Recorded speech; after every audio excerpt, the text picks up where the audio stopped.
This episode brought to you by the following patrons: Jay's Pack, Sex Caliber Bones a Lot, Madeline, Edward, Sunzi, Alyssa, Vixen, Holly, Natasha, Laura, Boezy, Jeremy, Ali, Mr. Ragebomb, Libby, Wes, Dreskel, Aaron, Kristen, Tia, Lauren, Jonathan, Kate, Isaac, and Karoon. And all the patrons want you to know you're loved, you're listened to, and you're a valuable member of this awesome Horror Virgin community. And if you want to hang out with us, do so in the Facebook group where we hang out daily. Well, no, the gym did they call it like a hang. So on Friday, they like opened the lobby and there's like a yard in front of it. And they like bought a bunch of beer. Are you still talking about a strip club? No, This is his gym. This is my He's gym. talking about his gym right now.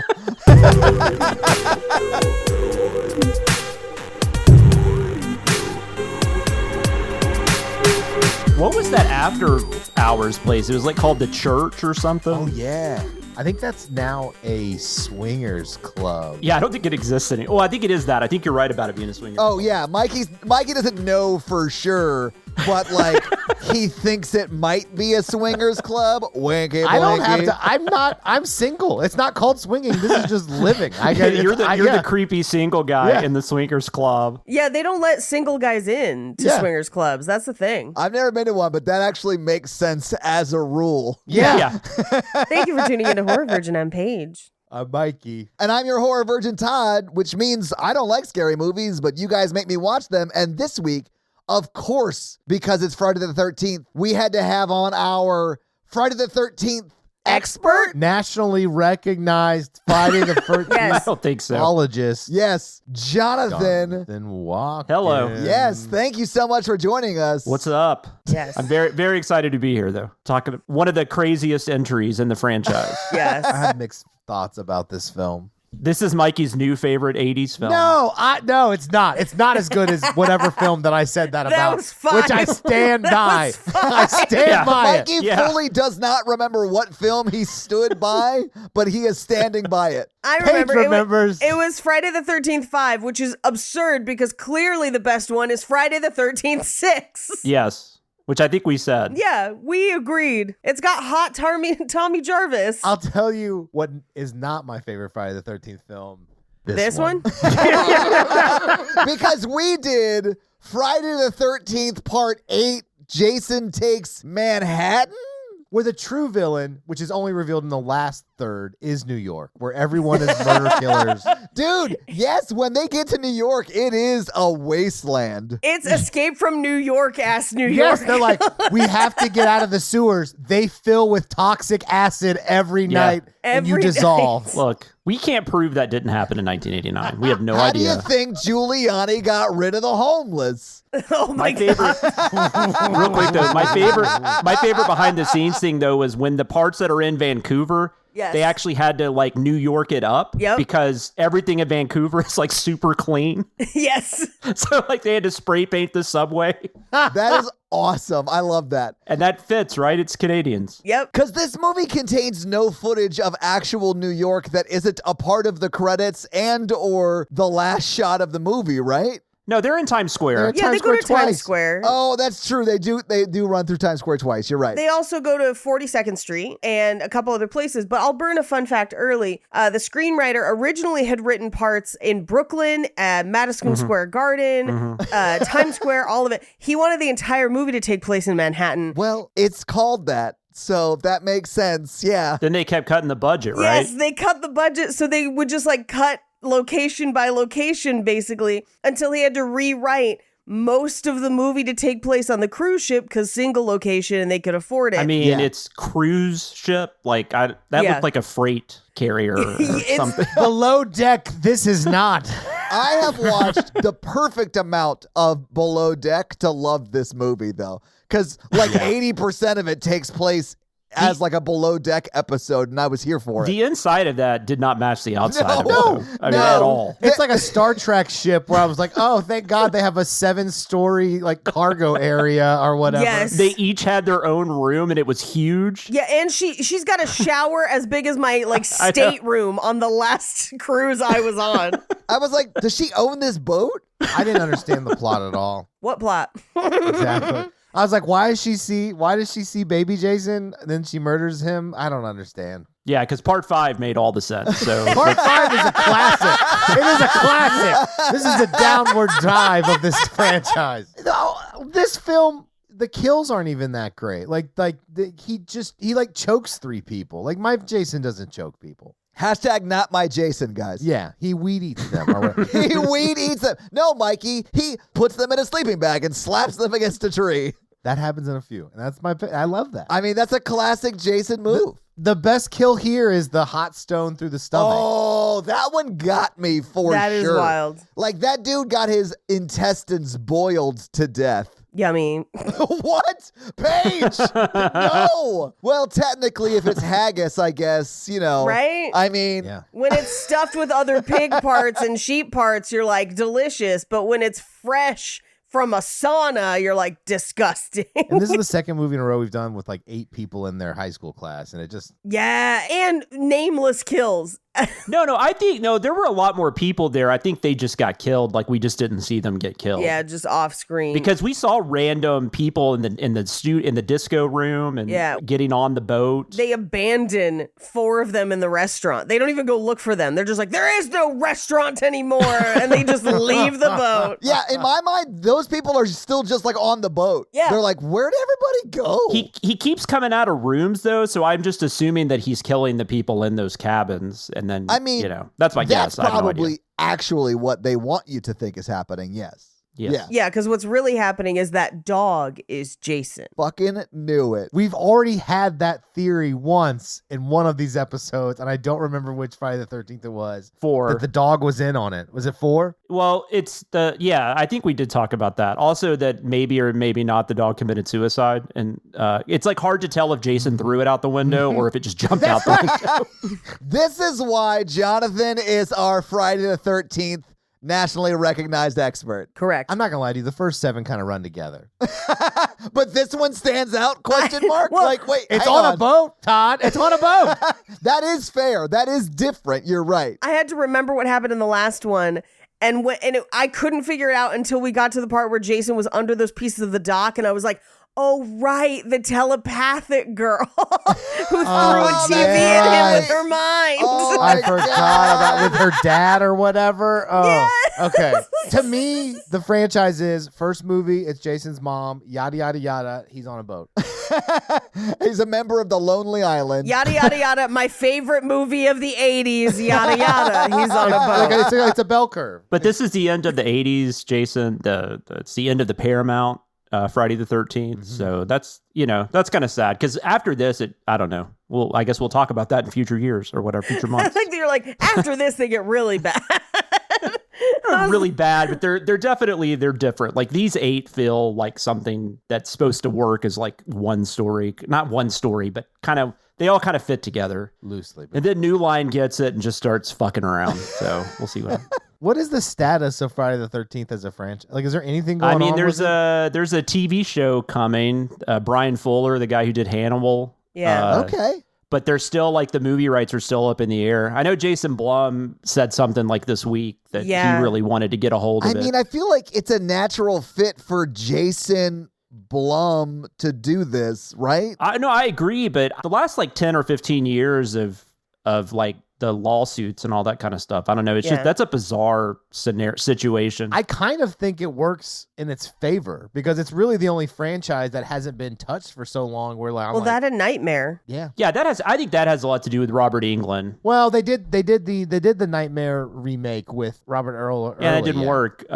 Nightmare's hard because I think Robert Englund is so attached to that franchise. Like I think he's the face of that franchise. Yeah, but even the one they did with the guy from Watchmen, that's like 10 years ago. Like it's been a long time since they did anything with it. Which again, for me, Robert Englund is Freddy. You cannot separate the two. Yeah, because I love Jackie Earle Haley. He's a great actor, but he's just not Freddy. I definitely think Freddy is harder to because that character it talks a lot, so it like makes it more hard. I mean, we get a lot of the actor who is the guy playing Freddy, right? Like this is insane because of who Freddy is, but like he has a lot of fucking charisma that comes out. He does when he's like calling everyone under the sun a bitch. Yeah.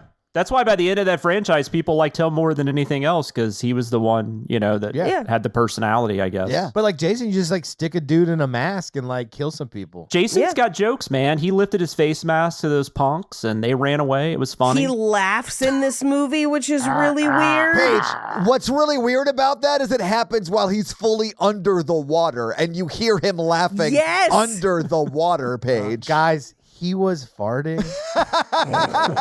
Honestly, getting electrocuted back to life will shake a little bit loose. You know what I'm saying? Yeah, absolutely. You expect him not to have gas? He's been under there for so long. He's a little bloated, okay? I don't even know how he sneaks up on you. You have to smell that. Oh, Right? yeah. Is he supernatural in this film or not supernatural? What He are you absolutely. saying? Someone punches his face for conservatively 45 seconds and nothing happens, and then he punches that dude's face off of his body. And he got electrocuted back to life after being underwater for years. Yeah. In Jason Lives, which, we agree is the best one in the franchise. We all do agree that, yes, Jonathan. I think he becomes like Frankenstein's monster at that point, right? He's a zombie. So he's like super powered zombie guy. He did have supernatural powers. He's not like shooting lightning at people and shit. No, he's not Raiden, Jonathan. Come on. But he's strong. Yeah. You guys never punched a guy's head off his shoulders? Mikey, what are they teaching you in that boxing class of yours? How to defend myself. It pops clean off. Clean cut. Like he's a Barbie. It popped like he was a Lego. Okay. Yeah. Head cannon. He's like got that Mr. Glass disease or whatever. What? From Unbreakable. I do get No, it. I know, That's but actually very funny. Yes. I understand the reference. I just don't understand how you got there. Oh, no. Well, 'cause Mr. his Glass bones break would have apart. popped off super easy because his bones were glass. Are you saying him and Samuel L. Jackson, are you saying they look alike? Is that what you're saying? Oh no. Well, I didn't say that. Hang on. I didn't say that. They look totally different. I heard about your master's degree, so, Oh, shit. Man. Oh. I still can't believe you said that, Todd. That had me dying. Jonathan is talking about our roast battle, and that joke, because Paige helped us craft the jokes, but Paige, I told you that joke, right? You all wrote all your own jokes. You just told them to me, and I was like, no, yes, no, yes, no, shorten that. So I had heard a lot of no's on my list of roast jokes that I was reading off to Paige. And then I was like, well, the only one I have left, I would never say in public. And she was like, tell me information. You know how she does. TMI. And then I said the joke to her, and she was like, not only do you have to do that joke, you have to end with that joke. Yes, I agree. Yeah. Got to close on it. Mm-hmm. I'm so sorry, Mikey. None of it's true. It was a roast battle. I apologize. You don't have to apologize. The audience declared me the winner. But the judges declared me the winner. So, Some would say when your hand gets raised as the winner, that's when you become the winner. There's one way to clear this up. Rematch. Gotta go best 2 out of 3. I'd rematch that motherfucker. Hell yeah. Unfortunately, I'm going to retire undefeated. You should. You absolutely should. Punching down is beneath me. Mikey was the winner. I can openly admit that. They did go with the audience vote. He did win. You were both very funny. It was a lot of fun, though. And Mikey brought some killer fucking jokes, too, man. It was great. That's cool that you guys got that experience. I'm sorry, I didn't mean to derail everything. Paige gave it to us. That was 100% Paige. Paige headlined that night. Well, I was like, how did he get in Caroline's? I was like, oh yeah, Paige is a stand-up comic. I was like, Nepotism. Well, wait, no. It's frienditism. Frienditism. Paige is my aunt. I'm glad we can finally come out with it. it's like friend nepotism. I don't know what they call that. Friendbatism. I'm sure there's a term for it. There's gotta You're not be. here for that. You're here for us to talk about. Jason Takes Manhattan. I can say there's nepotism in this movie because the editor's son plays young Jason. God damn it. You always find a way to bring it back on topic, and I love you for it, Jonathan. Was Jason's eye like that the whole time when he was little in the other ones? Yeah, don't you remember from number 2 where he bursts out and jumps on the boat? Yeah, but he was already dead. I thought he got run over or whatever and drowned. Like when he was a regular kid. He got run over. I like this one. What movie was that? Jason's just the third kid of Like an alternate dimension. He was standing in the road and you guys weren't paying attention to him. It's Audrey's older brother, Jason. Cousin Eddie's kids, you know? Wait, was that a vacation reference? Yeah. He fell down a well, got kicked by a mule, and then murdered 30 counselors. Okay. Well, that was actually his mom. And who's that guy? That guy that played him, he's got like a band now or something, and apparently at all the conventions he makes you listen to his music as part of the Although there's a lot of people at conventions with bands that make you listen to their music. true story. Rookie of the Year kid, that guy's got a band because he was playing it when we did Wizard Con, Cinema Sins did, and he was there trying to get people to watch him play his music. He was fine. The only acceptable band name for that kid is Funky Butt Lovin'. And if it's not that, I refuse to listen to it. Is that from American Pie? No, that's from Rookie of the Year. That's from Rookie of the Year? Oh, okay. Yeah. Rookie of the Year, and one of the best Workaholics episodes where they nail Mitch Hurwitz with a full beer can, and that's what he yells is Funky Butt Lovin'. Yes. Paige, I love you so much right now. That is such a specific, stupid reference that I specifically got. I love it. So when Jason takes Manhattan, he probably smells like Funky Butt Lovin'. Boom. Segue. I could smell. He probably smells like a corpse that's been in the water for a long time. Yes. Which, if you ever smelled that, Way to think outside the box, Mikey. I have smelled that smell. It is What? very pungent. Oh, actually, yeah, you might have. Yeah, That's because I believe his you. day job. Yeah. Yeah, one time we scooped Jason right out of the river. Oh. Why'd you take him out? No, we electrocuted him. He came back. It's fine. Can you imagine Jason in the Cumberland River, though? Yes, I absolutely could. You know what's crazy? Okay, so Percy Priest Lake, Jonathan, Yes. there was a town there. That would be like the perfect place to have something like this. Like, you know, like a Jason kind of figure. Yeah.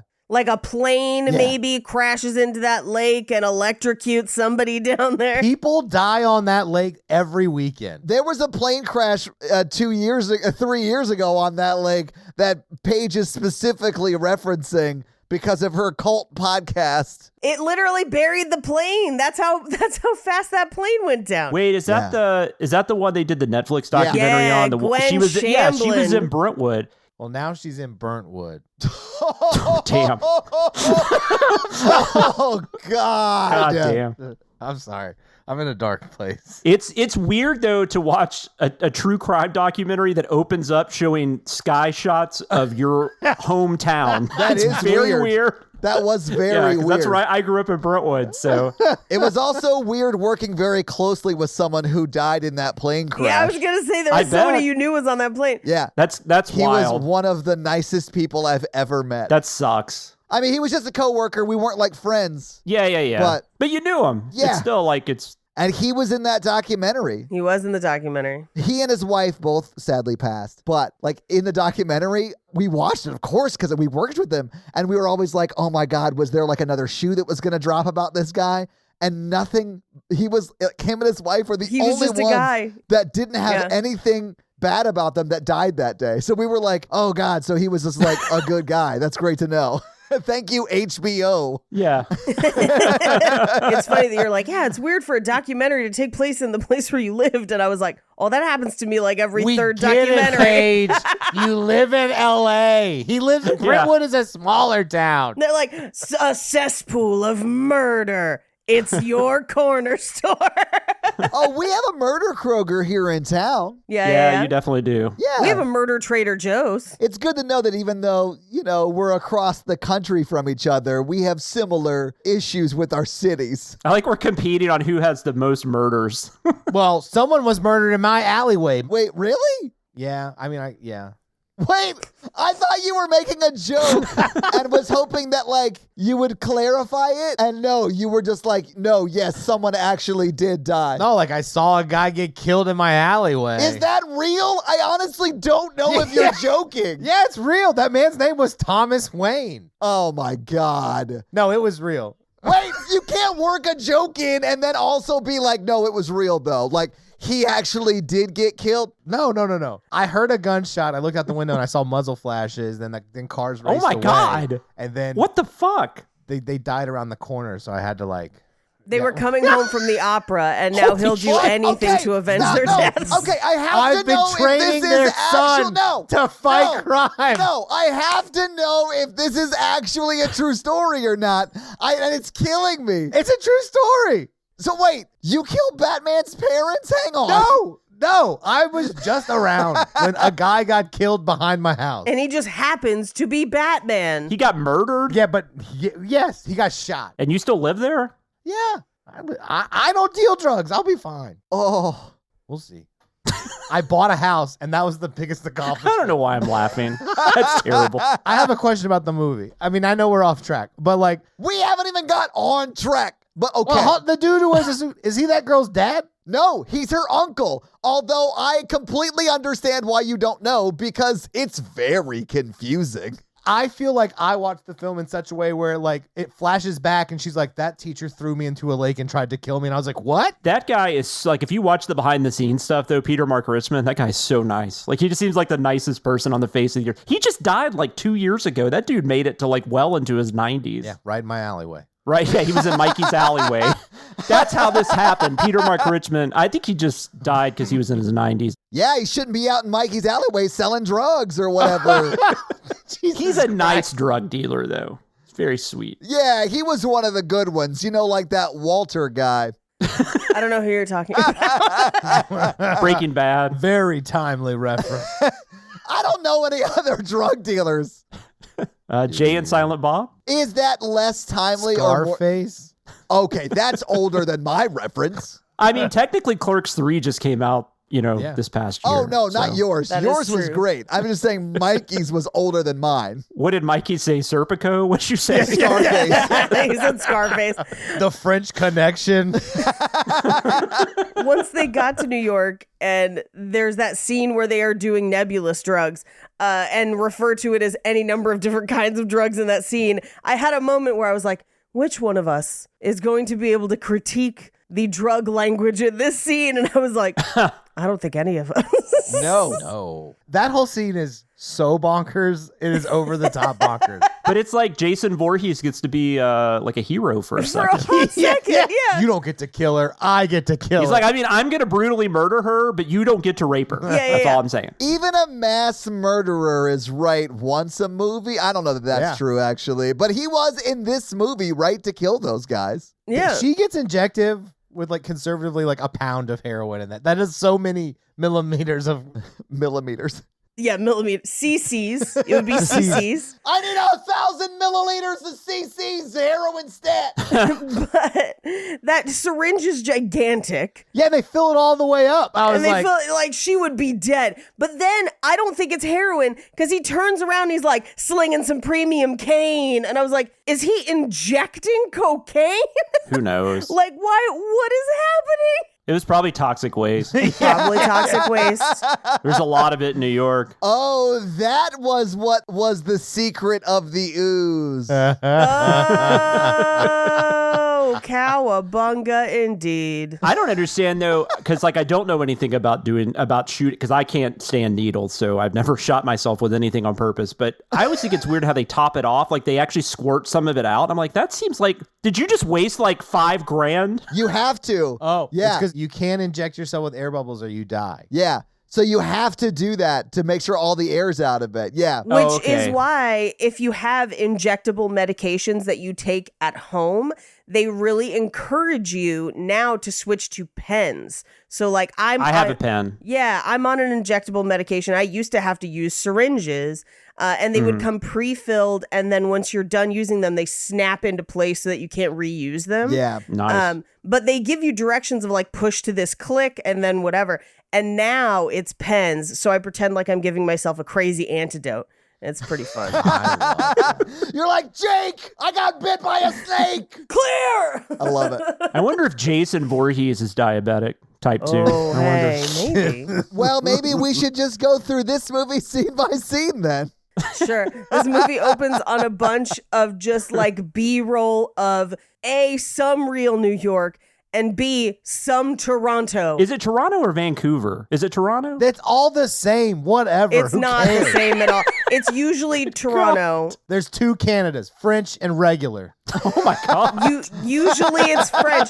And the only reason I know this is because Toronto doubles for New York all the time. That's like a really... Yeah, that's right. Yeah. Yeah, and it's so common that they make a joke about it in Scott Pilgrim that is set in Toronto. But there's that scene where Chris Evans is supposed to be filming in New York and he throws him through a backdrop And as he crashes through the Empire State Building, it reveals the Toronto skyline behind it to basically be like, nice. haha, yeah. They even have like big video screens and stuff, right? Aren't they kind of? They do, although it's Times Square is unmistakable, though. They are in Times Square in Oh, this yeah, movie, yeah, absolutely. Because, I mean, Tokyo has stuff like that, too, but They it doesn't do. look like Times Square. It looks yeah. way cooler. It's kind of like walking around Blade Runner. Huge fan. Yeah, Tokyo's awesome. Big fan.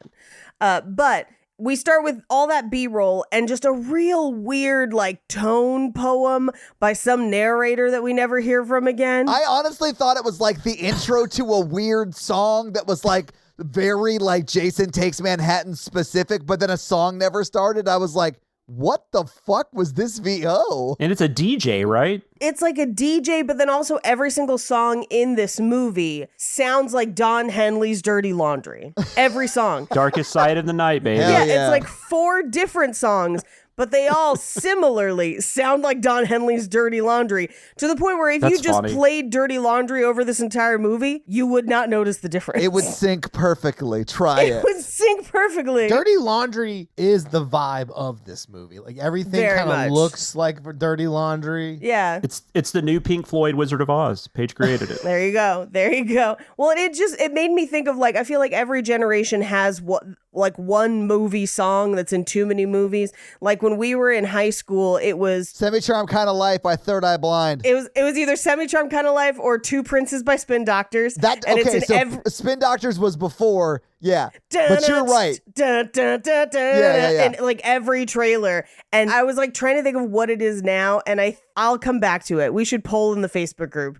Let us know what you think the song of today is. But yeah, this is definitely Don Henley's Dirty Laundry. Yeah. That they couldn't afford. So they just went to studio musicians. They're like, have you heard Don Henley's Dirty Laundry? Do you have like a musty laundry? Musty laundry. We've got icky clothes now. Hit them when they're down, machete when they're up. Yeah, that's what it sounds like. That is essentially the music in this movie. Yeah. Yeah. You've got musty laundry. We cut through New York, and then we cut to Crystal Lake, where they're on like a yacht, and it's these 2 teens making out.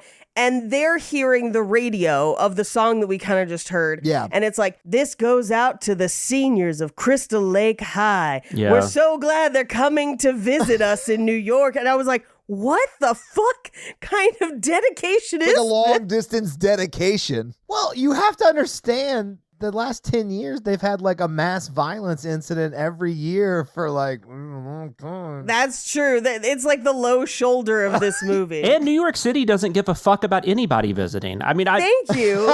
they just don't. Like, the most ridiculous thing about Home Alone 2 is that everybody looks at Macaulay Culkin as he walks around the city. Like, Right. that's the most. I mean, this actually is pretty accurate that nobody's even paying attention to some fucking zombie in a hockey mask. They're just like, whatever. When he walks through the subway train and just like pushes that one lady and no one tries to help her, I was like, accurate. Oh, That's what. dude. Yeah, hell yeah. Welcome to New York. That is like the most impressive stunt I think I've seen in most movies, because she eats shit right into a pole and does Oh, not yeah. break character. He does it on the escalator too, doesn't he? Yeah, he throws somebody down an escalator as well, Yes. but again, no one moves. It's insane. And at the end, when he's just like standing in New York City, they're just like walking around him like, fucking this guy again. I mean, he is like 6'7", 250 pounds. Like, I'd be like, yeah, he shouldn't have thrown that woman around, but like, I ain't gonna fight him. Oh, I see what you're saying. Yeah. she's okay. The one thing that they didn't do that would have made me laugh until I died was when he's standing in Times Square, that they don't have tourists take a picture with him. Oh, shit. That would have As been if very he was funny. like a character. If it was LA, he would have been out in front of the Grauman Chinese Theater. The Chinese theater. Yeah, and then that definitely would have happened for sure. Well, there's people dressed up in Times Square. Yeah, but this is before that. This is the sex show era of Times Square, right? No, it's not. The sex show era of Times Square is like late 70s, early 80s is the sex Yeah. show era of Times Square. This is the tourist era. Like, people were actively going to Times Square at this point. There would have been characters. Yeah. That's a weird thing. Like, this is one of those crosshair movies because, like, a year before this, you had Big. Right. And that's like what New York had become. Right. But you still had Yeah. movies like this and like Maniac Cop and stuff like that still kind of were in that early 80s, late 70s mode. Right. They were probably movies that were written in the late 70s, early 80s Yeah, that probably. didn't get produced till later, and that's why they felt that way. Right. Although none of the ones in the 70s had the sewers being filled with toxic waste. So that was a new. No, that's a new one, except for the original Teenage Mutant Ninja Turtles. It's like in Serpico, he's like, we can't chase that guy in the sewer. They're about to run the toxic waste through it. It's almost midnight. They flood it with the acid. He'll be taken care of. The toxic waste will get him. We'll look for his bones tomorrow morning. Let's just bump off, get a cake in a bag, and get some coffee. That was in the director's cut of Serpico for those that. Oh yeah, and that was my spot on, I guess, Al Pacino impression from a movie I've not seen. Toxic waste. Hoo-wah! Like, That toxic waste has got a great ass. I love heat. That's exactly what I was Fucking love thinking. heat. Like, you're all up in it. all up in the toxic waste. Okay, but for real, how can you guys not like this film? It's got such meaningful characters as the guy in the suit and the girl, and then like Oh my God. Jason and the captain. Mikey, I did like this movie. This movie is like a fever dream. It's amazing.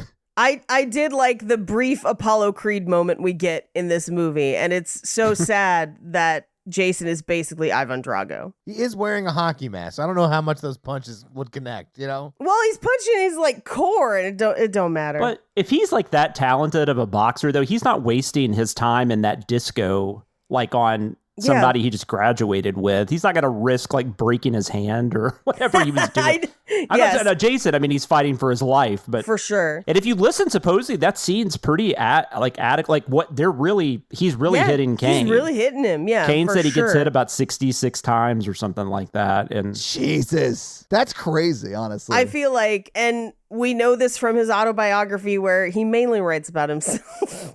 Yeah, Paige, that's what autobiographies are. And I know you're making reference to the time you said that before you had that thought. And that was why very is this funny. all about Kane Hodder? Yeah. Why is this all about it? But on set for this one, there's so many deaths. And there's not much of a plot to this movie. There's just death after death after death after death. None of it makes sense. It's almost like Jason has to teleport from death to death.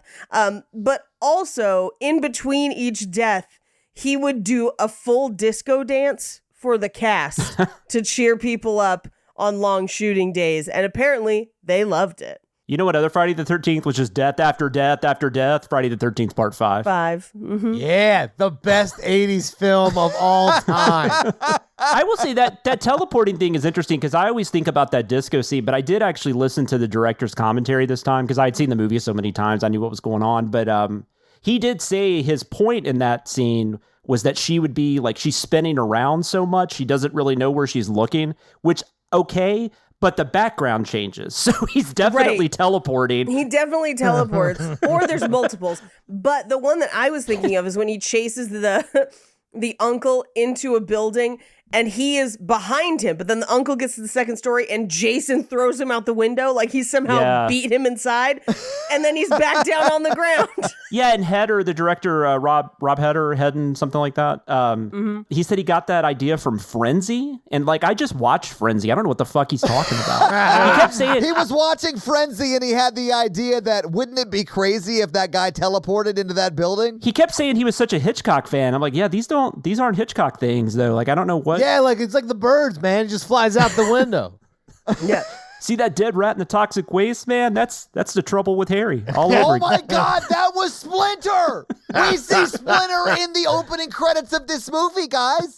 And in the bucket that he drowns that guy in. But he dies. You see the corpse He's later. dead, buddy. so- Yeah. Or is that his old skeleton because he's now much bigger? Did he shed his skeleton? Yeah, before he gets his hef robe. Hell yeah. No, because if it was really acid washing out the sewers every night, they would not be able to live there. It's not acid, it's toxic sludge, Mikey. Toxic sludge. But there are buckets of acid within the toxic sludge, as we learn later. Well, how do you clean toxic sludge? Come on, Mikey. Duh. Logic. I think I'm out Mikeying Mikey and I'm here for it. I just don't like this one. I don't like it. You don't like this movie? No. I can't talk to you until we next interrupt Paige when we're going through the plot. Okay. We haven't even started. I We're know. not even on the boat, and we're an hour into this recording. I was trying to get us to the boat. Anyway, so they're on the little boat yacht thing, and they're like getting all romantic, listening to the radio.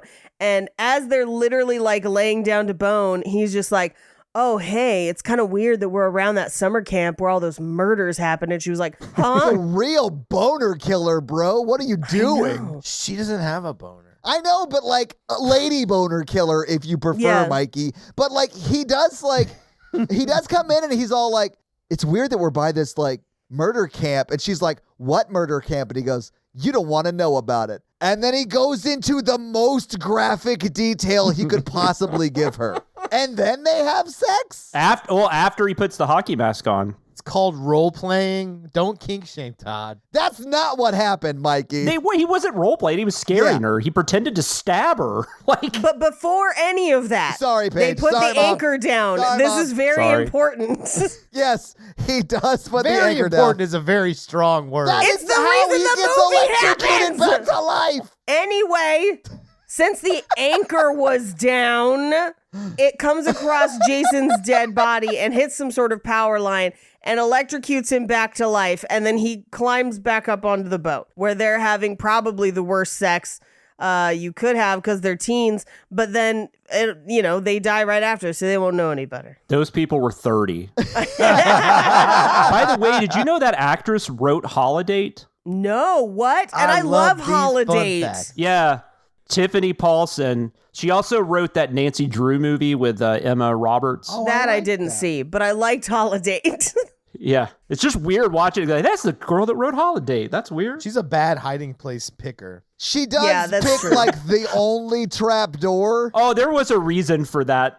Yeah. She was supposed to jump in the water. I don't want to steal Paige's fun facts. Did you have something about this? No, go for it. There's so many fun facts. Part of this is because I actually listened to the commentary, This is why you're the nationally recognized expert in Friday the 13th. but she was supposed to jump in the water, and it was really cold, and they didn't have the money for a stunt diver. But what's weird is a stunt woman does actually act in the kill scene, and Tiffany Paulson actually says you can tell because when the person gets stabbed, it's a close up on the chest area. Yeah. And that woman has much larger breasts than her, is what she said. So I didn't know. I don't see breasts. Yeah, I saw her for what was inside her. Yeah, bloody yeah. I body. just saw a lovely woman dying. I didn't see ample bosom or anything. that was her comment. But I thought that too at the time. I was like, why didn't she just jump in the water? I mean, at least try to get away. And then I saw that in the behind the scenes. Yeah, So, and that there you does go. make sense, but it's also like you definitely would jump in the water and try and swim to shore because she was not that far away from the shore.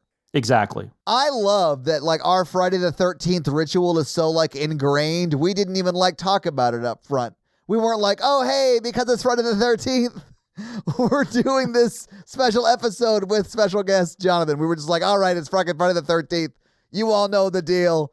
Let's go. I think we've done it 7 times. No, I loved it. I thought it was funny. I like how people get excited that it's in October too. Like Friday 13th in October. I'm like, yeah, but the Friday the 13th films are like summer films. Like they're Yeah. not like June 13th, I think would be more exciting, but Yeah, I was watching this today and I was like, ooh, spooky movie during the spooky months. And then I was like, this isn't that spooky. I got to find some other spookies. that takes place in the woods and in the summer. I Yeah. like a good fall camping trip. Yeah. See those leaves change, you know what I'm saying, Mikey? And do you tell your the girl you're with about Jason before you get intimate?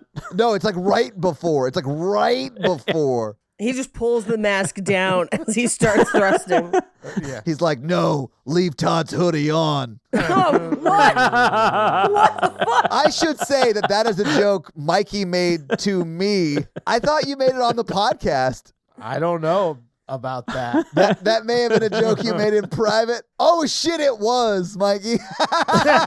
I don't even remember that. So, I'm sure it was good. I thought I was doing a callback to like a podcast bit, but no. It's hard when you've done so many different podcasts and stuff. It's hard to keep it all in check. Yeah. Anyway, Jason kills them both with like a spear gun. Yeah. When I was a kid, I thought that was actually his intestines because there's like that The rubber band. The band, yeah. And when I was a kid, I was a dumbass. So that was partly. No, I had that internal. I'm like, I questioned it myself, yes. But then we cut immediately to the Lazarus, which is a crazy name for a boat, but I think refers to the fact that Jason comes back to life. Well, I mean, unless the boat comes back later, yeah, that's got to be what they're referring to. Fun fact, it's the same boat as Ghost Ship.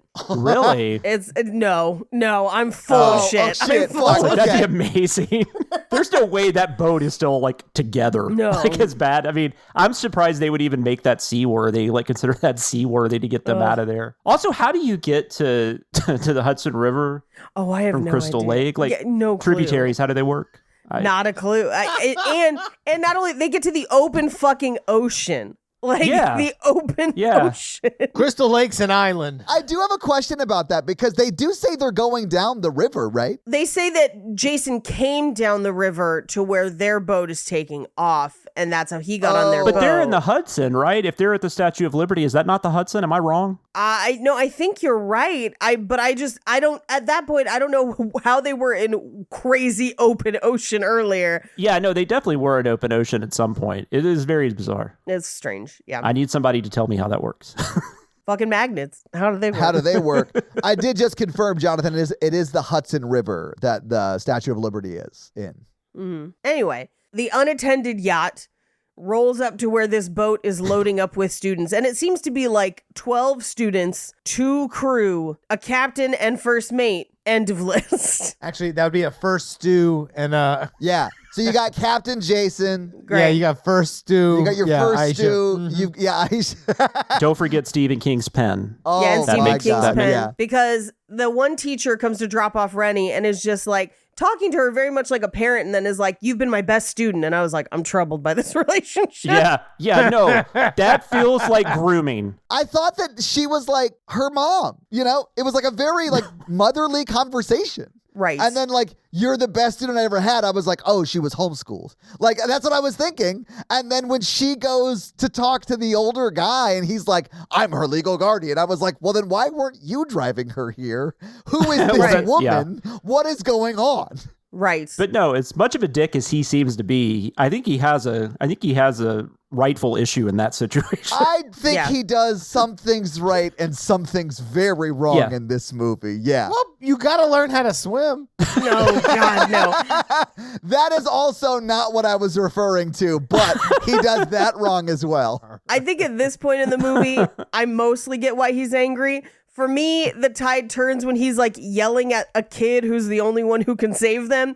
And he's just like, oh, nice piloting the lifeboats. And I'm just like, suck a dick, I uncle, know. whatever. He's like, "Ah, what? you fucking idiot. He's like the Polly from the Rocky movies of the Yes. Friday the 13th films. He's just always a dick. But he was like, his dad's a captain. He should be able to be a captain. I was like, that's not how captaining works. Yeah, it's not in your bones. Are you talking about the guy, the captain and his son? Yeah. Well, no, like the teacher starts shitting on the captain's son when he can't like immediately run the boat. Yeah. Yeah. It's like, look at this dumbass captain's son who can't do the job of a captain. Like, he's in high school, you fucking dick. Like, I couldn't do what my dad did for a living. No. I could leave my family at any time.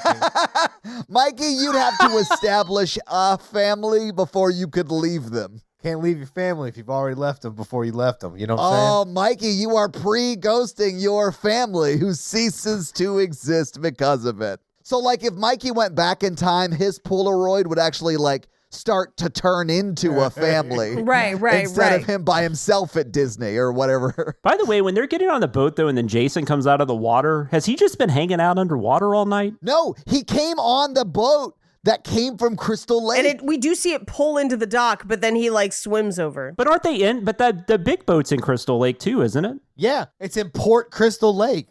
No, the big boat's at a different dock. Oh, It's at a different dock down the river. Yeah. gotcha. So he's on the other boat. Okay. Right. But what we don't understand is how the head stew or whatever, the harbinger on this boat, knows that Jason is there because he has not seen him, Yeah, that was weird. nor has anyone else until like multiple kills in, he's like, I've been telling you it was Jason. It's like, what? No, you've just been being creepy. I love that character because he aggressively has NPC with only 2 dialogue options vibes. Yes. Because he doesn't ever go to the captain and say like, hey, I saw Jason on this boat, then climb on our boat. He doesn't warn anybody. He says only 2 things. He hears JJ dying.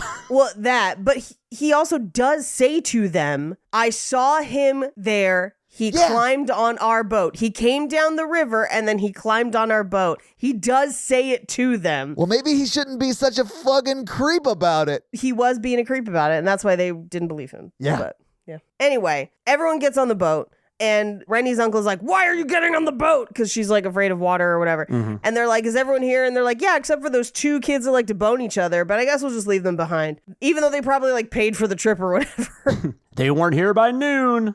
I mean, they're dead because, But listen, the tide waits for no couple, Paige. I know. Yo ho. We got to catch this imaginary current to the ocean. Yes. But we cut to the captain's, the bridge. Yeah. The bridge. Yay! Look, sure. I think at this point, works. I've watched enough Below Deck where I could step up and captain this ship. Oh, God. I think you have unearned confidence in most things that you do. It is called the Dunning-Kruger effect, Paige. You're like Ken in the Barbie movie asking if you can perform surgery. Well, but he also thinks he can beat up a kangaroo. Like, there's a whole long list of things Mikey thinks he can do with no proof. I can do it until I can't. I really don't think you could beat up a kangaroo. That kangaroo would kick your ass. I'm Thank pretty you. sure. I don't think it would be one-sided. I just think I could get a couple of licks in and maybe, give a lucky shot. Yeah, thank you. You heard it. Jonathan's on my side. But No, I definitely that is think not I what could be he like, said. anchors away, and then like, ding, and then do the little like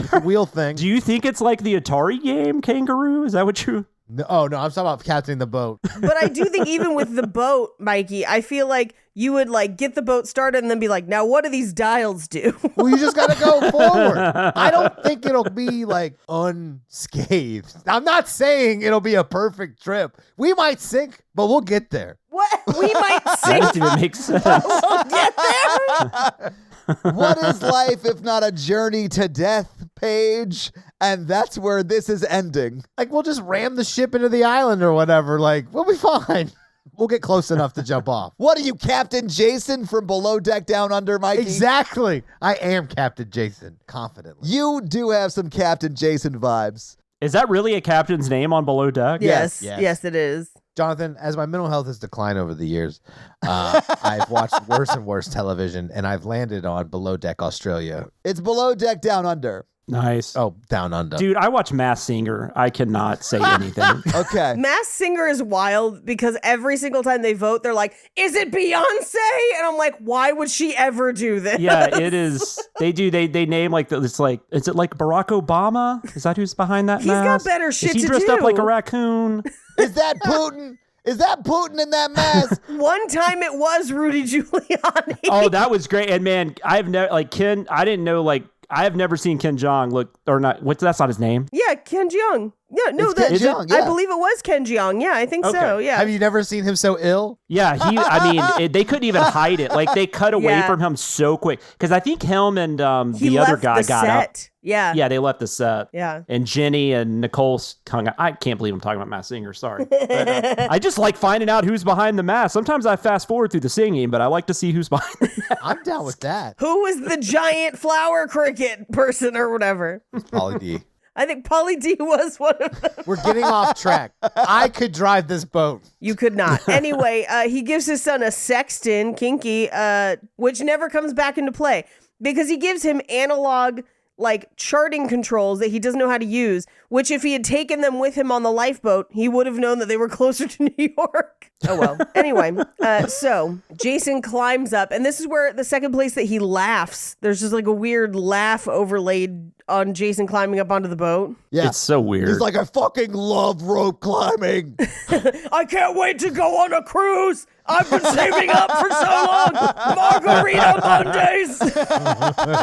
Travelocity. I hear they have yogurt and pizza all night long. I wonder if he got the car rental package. So when he gets to, New York, he's already got the car Yeah, Holy ready shit. to go. Now all I want is like for big companies to like during October have like Jason as a spokesperson or Michael Myers as a spokesperson Or a horror cruise. Like, think about Halloween Horror Nights, but a cruise. A horror fuck cruise. all of you to death. I am not doing that ever.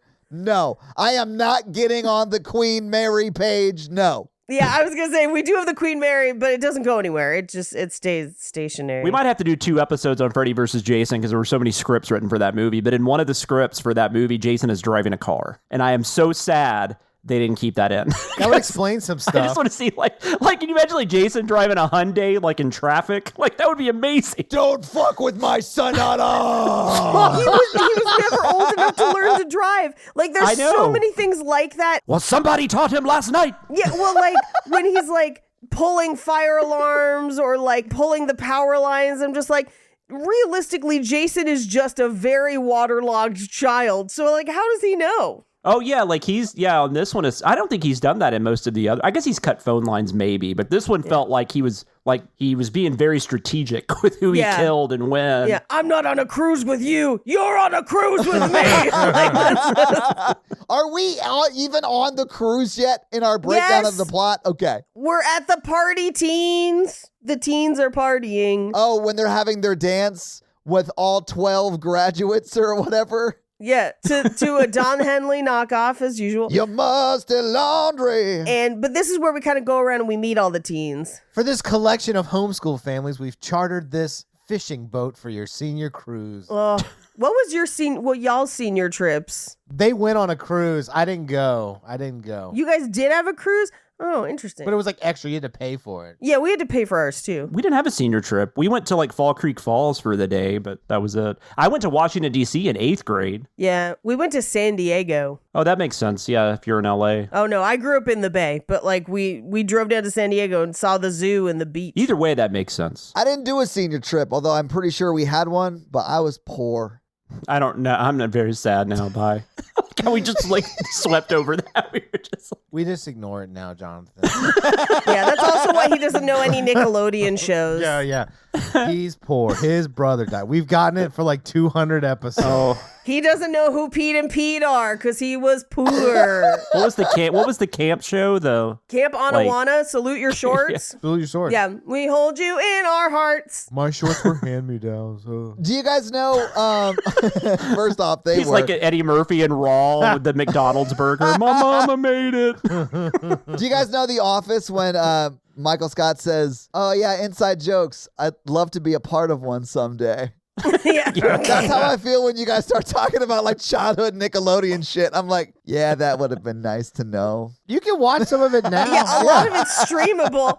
A lot of it's now streamable, Now it is, you're and right. some of it holds up. If I remember correctly, I like brought up "Are You Afraid of the Dark?" and you like yelled at me because you thought I was making it up or something. I didn't know. I had no idea. He like yelled. He's like, "You're," and I was like, "No, it's like a real show." It was like Nickelodeon Twilight Zone or It something. was. It was like Nickelodeon Twilight Zone, but also they just did a new Are You Afraid of the Dark on Netflix, and it's like a 3-episode, one-story arc. Oh shit. And it's definitely geared towards kids. Like, Sure. The new Goosebumps show looks pretty good. yeah.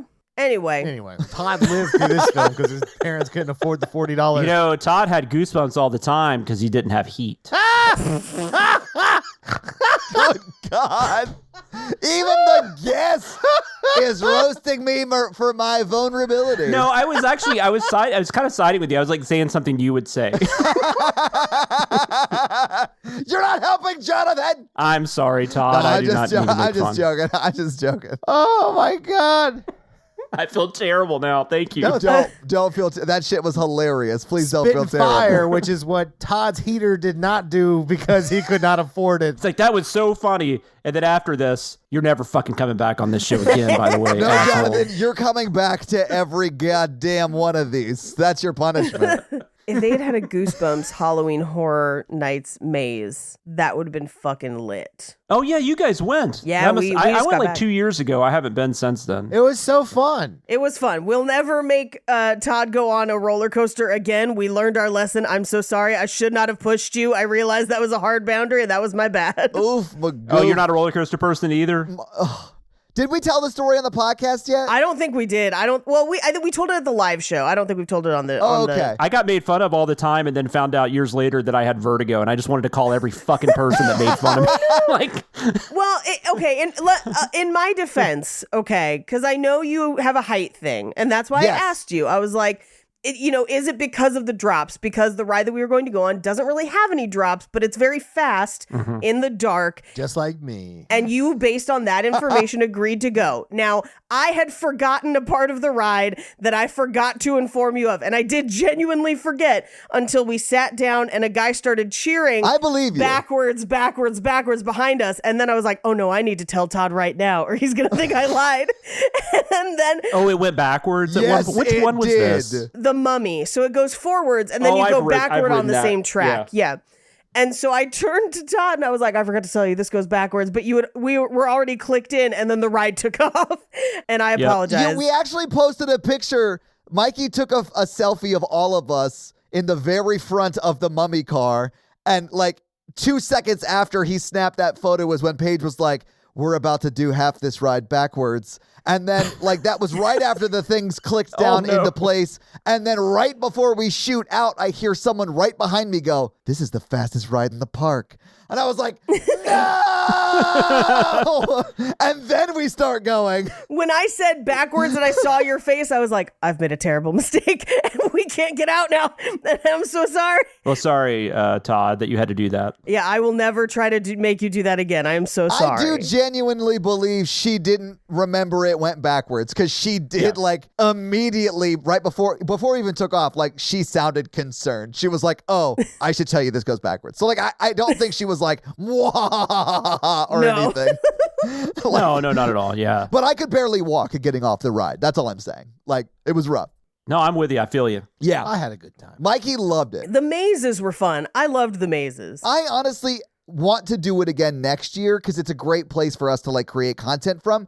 But I would do all the houses again like we did, but I wouldn't do Yes. any roller coasters. Yeah. That's fine. Yeah, no, I Yeah. would never ask you to do a roller coaster again. But we have to figure out how to get, because I shot a few things and they were just completely dark, unusable yeah. because it was so dark. It was too dark. So Yeah. we got to figure out a way to like actually get some shots, and maybe we plan it and go on media night so we can bring cameras in. I'll check that out. I was going to say, they don't let you bring cameras in, do they? When we were there, they didn't let you, but yeah. Yeah, when we were there, they didn't although they wouldn't stop people with their phone, but you could not get usable footage with your phone. No, it was too dark. Yeah, there is a night that they call media night where they do let people go through with special permission with cameras, but I think there are guidelines on like where and when you can post those. But I'll look into it. Yeah, do it. I at least would just want pictures or something, but it was just tough to get. Like if they took pictures, I would buy them. Oh, 100. If they took pictures, we would have bought all of them and written it off, and it would have been very funny. Hell yeah. But yeah, anyway, I'll look into it. You know what would be amazing is if they did a Friday the 13th Part 8 house, but 90% of it was on a boat. That's what they do for the Queen Mary for Halloween. yeah. They should do Queen Mary Takes Manhattan, but it's just all on the boat in Long Beach or wherever the fucking Queen Mary is. It's in Long Beach, but now it's part Yeah. of Shacktober. So it's a Shack-themed Halloween adventure. That sounds fun. Wait, like the basketball player Shaq? Yes, Shaquille O'Neal. It's Shacktober. I like Shaq. Yeah. I Yeah. lived in Orlando when he played for the Magic, so like whatever. He came to my elementary school and took his shoe off and poured a whole gallon of milk into it. I'll never forget Wait, it. what? It was the craziest Wait, what the experience I've ever seen in my life. Gross. I'm not even joking. That was like a thing that happened at Indian Trails Middle School, like 5th grade. I'm not even Oh, joking. he was just showing he could. He was just showing he could fit a whole gallon of milk in his shoe. Yes. It was, I think, one of his like first or second years. Yeah. Paige, your brain is breaking for good reason, and Mikey is realizing he should have been paying attention. My brain is destroyed, and I had to pee before you started that sentence, and now I have to pee even more because my body was like, vacate everything. We need to concentrate on understanding this. Everybody's like, oh, that's cool. What did he like? Did he give you guys some words of inspiration, or no, he just poured milk in his shoe. Poured a gallon of milk in his shoe. Welcome back to part 8 of Friday the 13th, part 8. Yeah, exactly, Mikey. Anyway, party teens on a boat. They're on a boat. They're on a boat. Take a good hard look at this motherfucking boat. Jason out here straight flipping bodies. Yeah. There we go. Sean gives Rennie the Statue of Liberty necklace that'll come back later. Yeah. Here's a $5 necklace. I love you. They're in high school, Mikey. They don't have They're in high school. shitloads of money to waste. He couldn't afford Stephen King's pen. Yeah. Can we talk about the pen though? That looked like one of those you dip, I'm just picturing Stephen King licking the top of it, Yeah. Yeah, it was a calligraphy pen. It also looked very haunted, but yes. There's no way Stephen King used a calligraphy pen. No. He used it to dip in cocaine ink. Yeah. Also, doesn't he famously write on a typewriter still? Or is he one of the ones that writes long form on a notepad? He writes in cursive from the pen from the Constitution. Duh. I don't know if he still does a typewriter. The thing with Stephen King that kills me though is he never does an outline. That's insane. I can tell that. But that makes so much sense. He'll write 300 pages and throw it away. This isn't going where I want it to go. That is privilege, and I do not like it. Genius privilege. It's peak ADHD. Yeah, that's what that is. Because as a writer, the only thing I ever want to do is not outline. And I force myself to fucking outline because otherwise it gets wonky. And then you get 400 pages into something and you're like, I gotta throw all this away. Because people always ask him why he won't write a straight up whodunit, because he does write crime novels, but they're not like that. Plan it out. Yeah. Yeah, he doesn't plan it out. So he's like, I can't do that. He's like, he totally respects people that can. He's like, I just can't do it. My brain doesn't even work that way. So this is where we also find out that Rennie is afraid of water, but we don't know why. We meet her classmate with the video camera and the girl with the guitar where they're making an old style music video kind of thing. Yeah, that was JJ was the girl with the guitar, right? And then I think it was... She was hot. I know! Who should be the final girl, FYI. Oh, that would be awesome. When the guy with the camera, whose name escapes me, wasn't super into her, I was like, what's wrong with you? Wayne. Was it Wayne? It was Wayne, yeah. I remember because later when Wayne confesses his love for the hot girl and she kindly escorts him out of the room, I was like, oh, I've been the nerdy guy with the camera who was then asked to leave when the job was done. I've been the girl with the guitar being like, hey, I don't think that popular girl likes you, but I like hanging out with you. And then had people go but popular girl. And I'm like, oh. And that's how you become a comedian as an adult. Or Jason murders you. And it does happen really quickly after this shot. She dies really early on. Almost immediately, because she's like, there's a sound room downstairs, which she means is basically the cargo hold where it's going to echo. And so that's where she's heading off to. Meanwhile, Julius and one other guy that I don't think we ever get a name for is boxing, and Tamara, the hot girl, and then the girl that looks like Kelly Who are watching. You mean the actual Kelly Who? Is it Kelly Who? Oh yeah, it is. Yeah, it is. Okay, I thought you were joking. I'm sorry. So that's the one part I didn't have a chance to look up. I was just looking at general fun facts and had that on my list and forgot to look it up. It's her first film, I think. That makes a lot of sense. Because Pretty sure it's her first film. Yes, Kelly Who, if you're not aware and you're a listener, she's the villain in X-Men 2, arguably one of the best X-Men movies. Mm-hmm. But yes, very young in this. And seeing her in this made me think holy shit, she looks amazing in X2 because of how old she would have had to have been. She looked great. Yes, so Tamara and Kelly Who, looking down at the boxers and they're like, muscular bod, hot. And then repairman is walking by and Tamara just says, look sensual. And they just kind of relax into lean model pose, which is very funny. But then Tamara brings out some cocaine and Kelly Who is like, no, I have a science scholarship. And Tamara's just like, whatever, and is doing cocaine. But as that's happening, Rennie comes through looking for her dog because her dog has wandered off. we will not see her dog again until she gets in the lifeboat. I know, and then it's just like there. It just disappears from the movie for an hour. Yeah. And then it disappears again in New York. And then it disappears again in New York. She hated that dog, though, the actress Jensen Daggett. She said that dog would never do what it was supposed to do, so That's probably why it's not in the movie. probably. Yeah. But that reminds me of Prey, when they had that dog that wouldn't do anything they wanted it to do, but it was so cute. I love that dog in Prey. Prey's awesome. Anyway, they get caught by the uncle, who's just like, oh, were you using drugs? And she was like, no, we were just exploring the ship. And he's like, well, then I'm going to need your biology project. And I was like, I have questions. First of all, Paige. didn't they already graduate? Yes. I don't know. I feel like maybe she was like, they had already done the process of graduating, but maybe she hadn't actually gotten her diploma yet because she had one thing left or something. Like, that happens. Maybe, but is she so remedial that she's taking biology as a senior? Because usually you'd take biology as a sophomore. That's true. Yeah, I didn't think about that. Like, Advanced what? biology, maybe. I don't think she was in the college prep track. And I don't think he's the biology teacher either. Isn't he like a No, principal or he's something? just he's the principal. He's just like a random dude. It was so weird, Paige, that I thought he was like doing what they set him up to be doing. Right. And when he gets there and she's like in a robe, I was like, yeah, this is the horrible thing they set up in the other scene. Right. Because surely this graduate does not still need to turn in biology homework. Right. Yeah. I'd be like, no, I have my diploma in hand. Y'all can fuck off.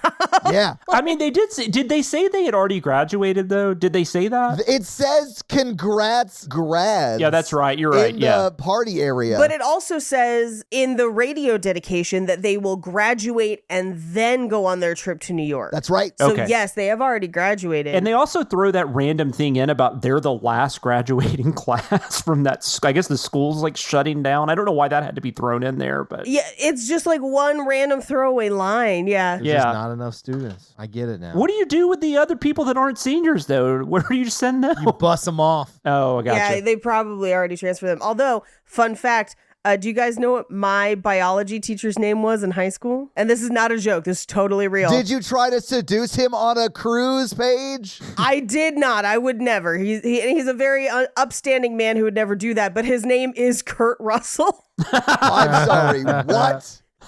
Yeah, spelled different. Sure. But occasionally people send him headshots to sign, and he always signs them. Oh, that's awesome. I would too. And then they get it back and they're like, hey, he misspelled his own name. Yeah, what's going on? No, great teacher, great guy. But yeah, his name's Kurt Russell. It's pronounced Russell. Pronounced Russell. It's pronounced Kuert. God. That would be amazing.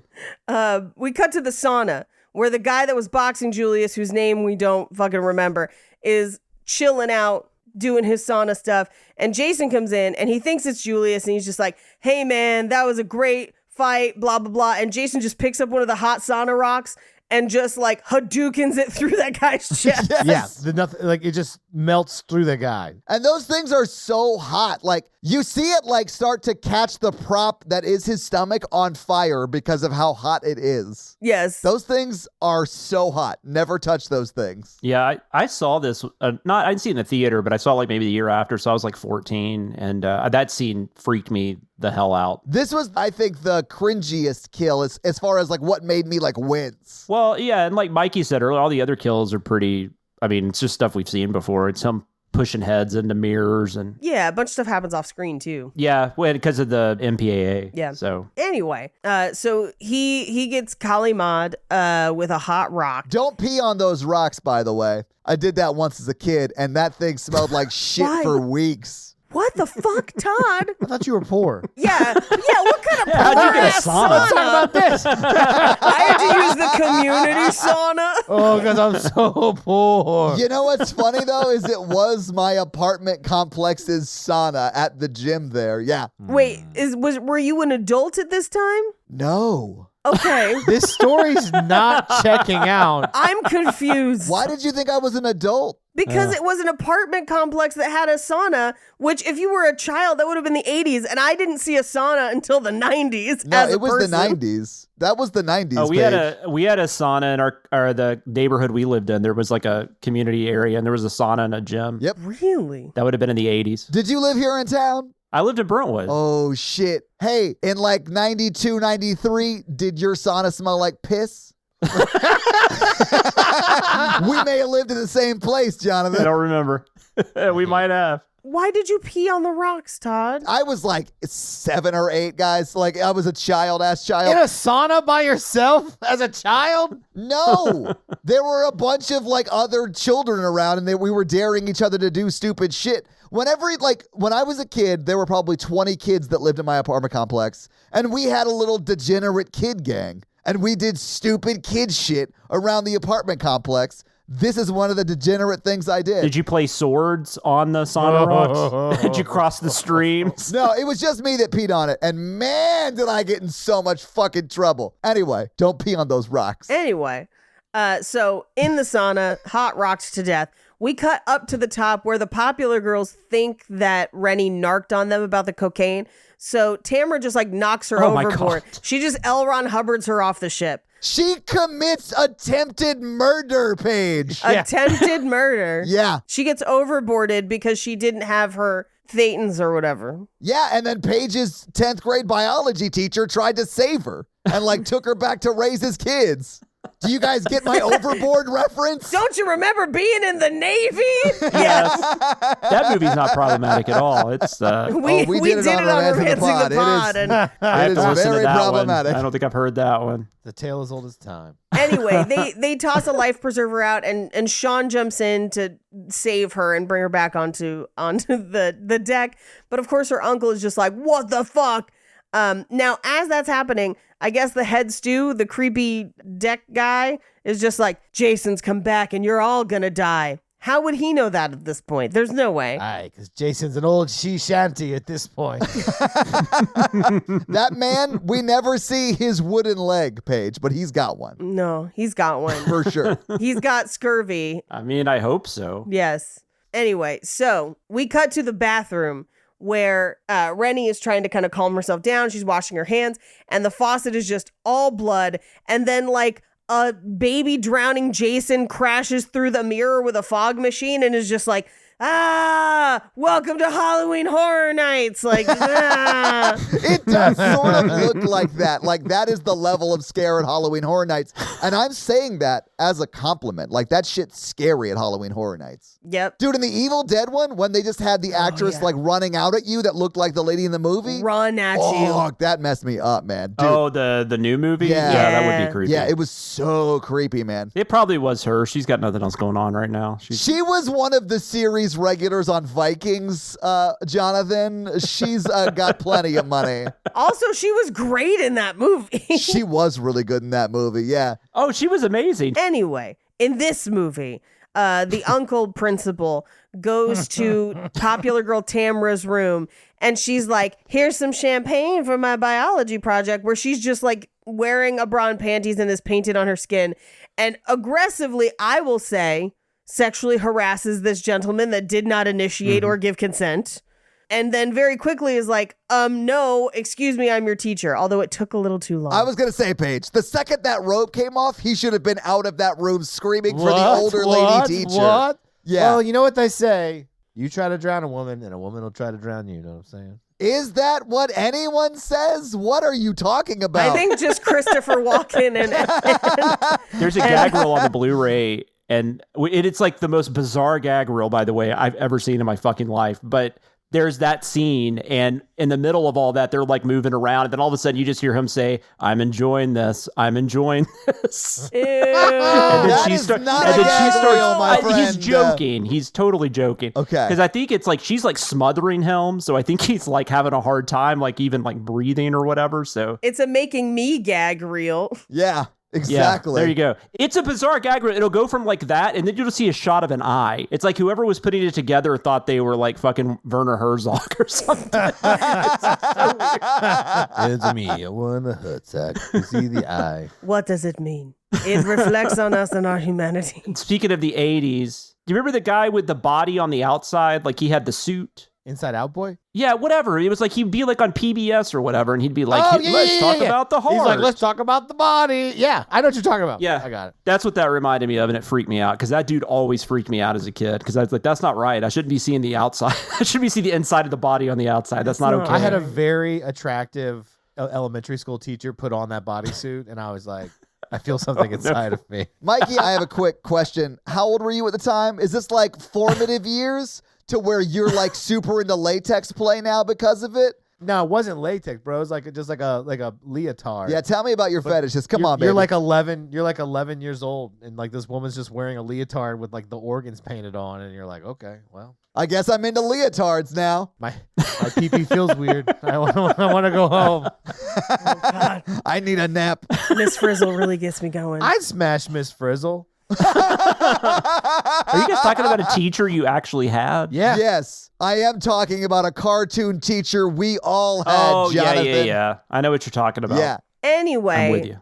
So they do end up kissing on the bed for a little bit, which is not great. But then she reveals that Wayne has been taping the whole thing, and her whole plan was to just blackmail And him. then he got really into it. He was like, great, put it on the tripod, join in. But then he's like, no, how dare you? And then he turns to Wayne and is like, I'll make sure that you never go to film school. I was like, bruh, there's not a lot of requirements to go to film school. Hey, Paige, just remind us really quick. What school did you go to? Film and media studies. You actually went to a pretty prestigious program, though, for the record. Yeah, no, for sure. But like, there are many not prestigious film schools. I'm pretty sure my alma mater, Middle Tennessee State University, has a pretty mediocre one. I'm sure they've got something. I'm They sure. don't. Well, that's where I went. They don't have a film school. That was I don't know what it's called now. It's mass media. Okay. So when I was there, it was called radio TV production. Yeah. There's no film. Okay. Watkins was the film school here, and I do not own it. Are you sure? I can't help but notice your last name, Jonathan. Yeah, I know. But yeah, Watkins Film School. It doesn't exist anymore, or I think they merged into Belmont. Belmont might have something They going did. on. Belmont bought it. It used to be a Metro Center. So Yeah. what's it like walking away from your art school with all that Belmont money? Yeah, because I sold it to the. Yes. I people ask me if I had anything to do with Jonathan's. I'm like, what are you even talking about? The bar? Yeah, like, It's because you're the only Jonathan they've ever met. yeah. There's no other Jonathans in the Well, you world. guys have to know that's a very, very rare name. Yeah. How many Jonathans do you know? 6, maybe 7? Yeah. It's got to be one of those Jonathans, right? They seem to always have. They're pretty packed usually, so I really wish I owned them. But I like that place. I actually Good for you, grew up bud. with Yeah. a guy named Ryan, and he started that restaurant. His last name was Applebee's. Sorry, I buried the lead. Isn't that yeah, well, I grew up with Roger O'Charlie and Timmy Outback and I, man, back in the day. Whew, Timmy O.B. we watched Crocodile Dundee all the time. My buddy Charles Bloomin' Onion. Now that's just menu items, Mikey. You idiot. It would have been better. I Like, want them. My friend Jerry Big Mac. Jerry Big Mac is so funny. you should have been like, my best friend was named after his dad, and he has a restaurant named after him called Carl's Jr. Yeah. And We Carl's. don't have Carl's Jr. We have Yeah, Hardee's. like my friend Olive Garden.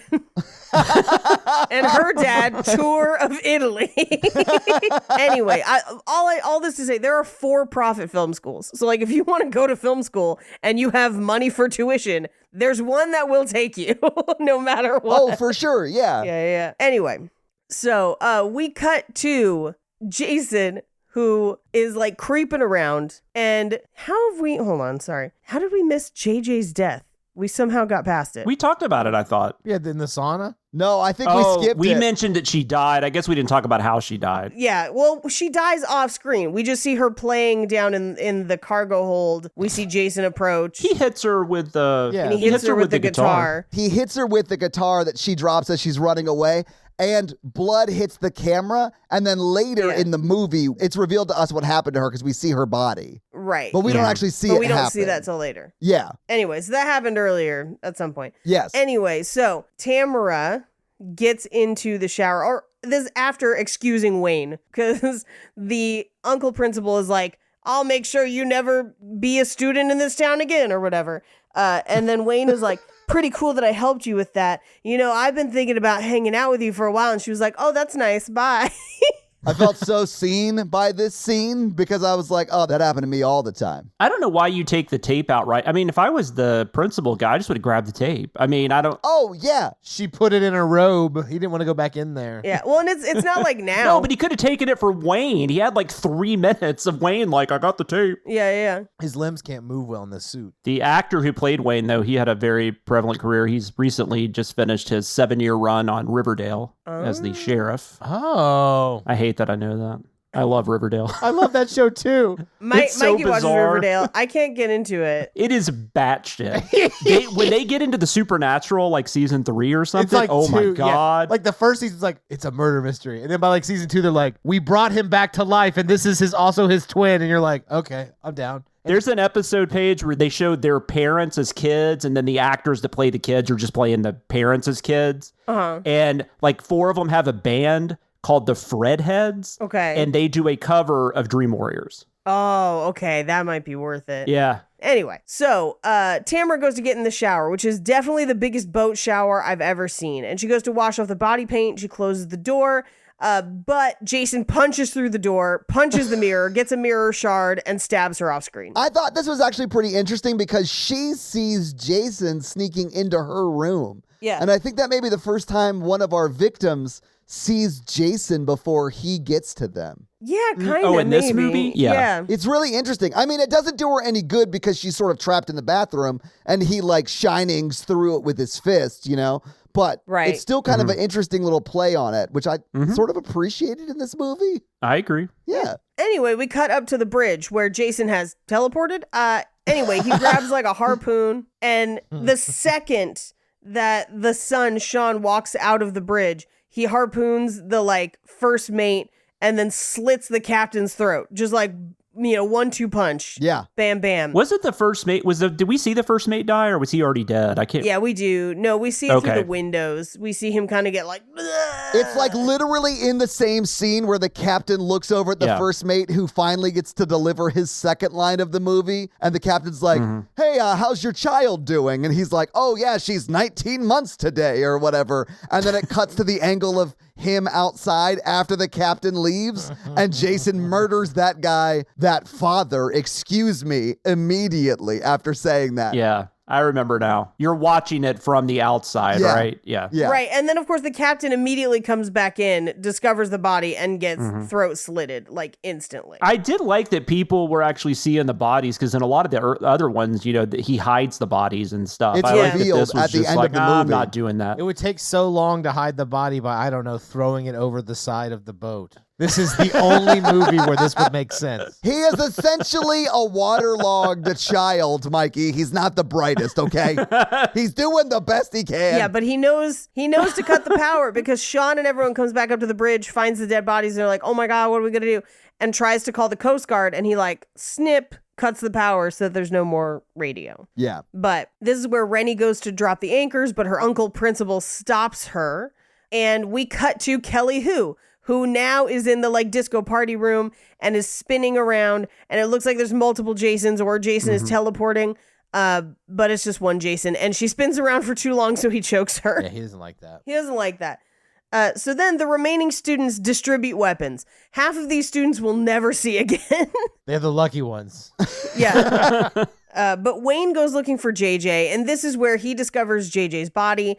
And of course, Jason has teleported down there as well, because he then throws Wayne into one of the like power desk things. I don't know. It is like a control console in like a 1950s ship. Console, yeah. And it like explodes when his body hits it. It makes no sense. Yeah, it's bonkers.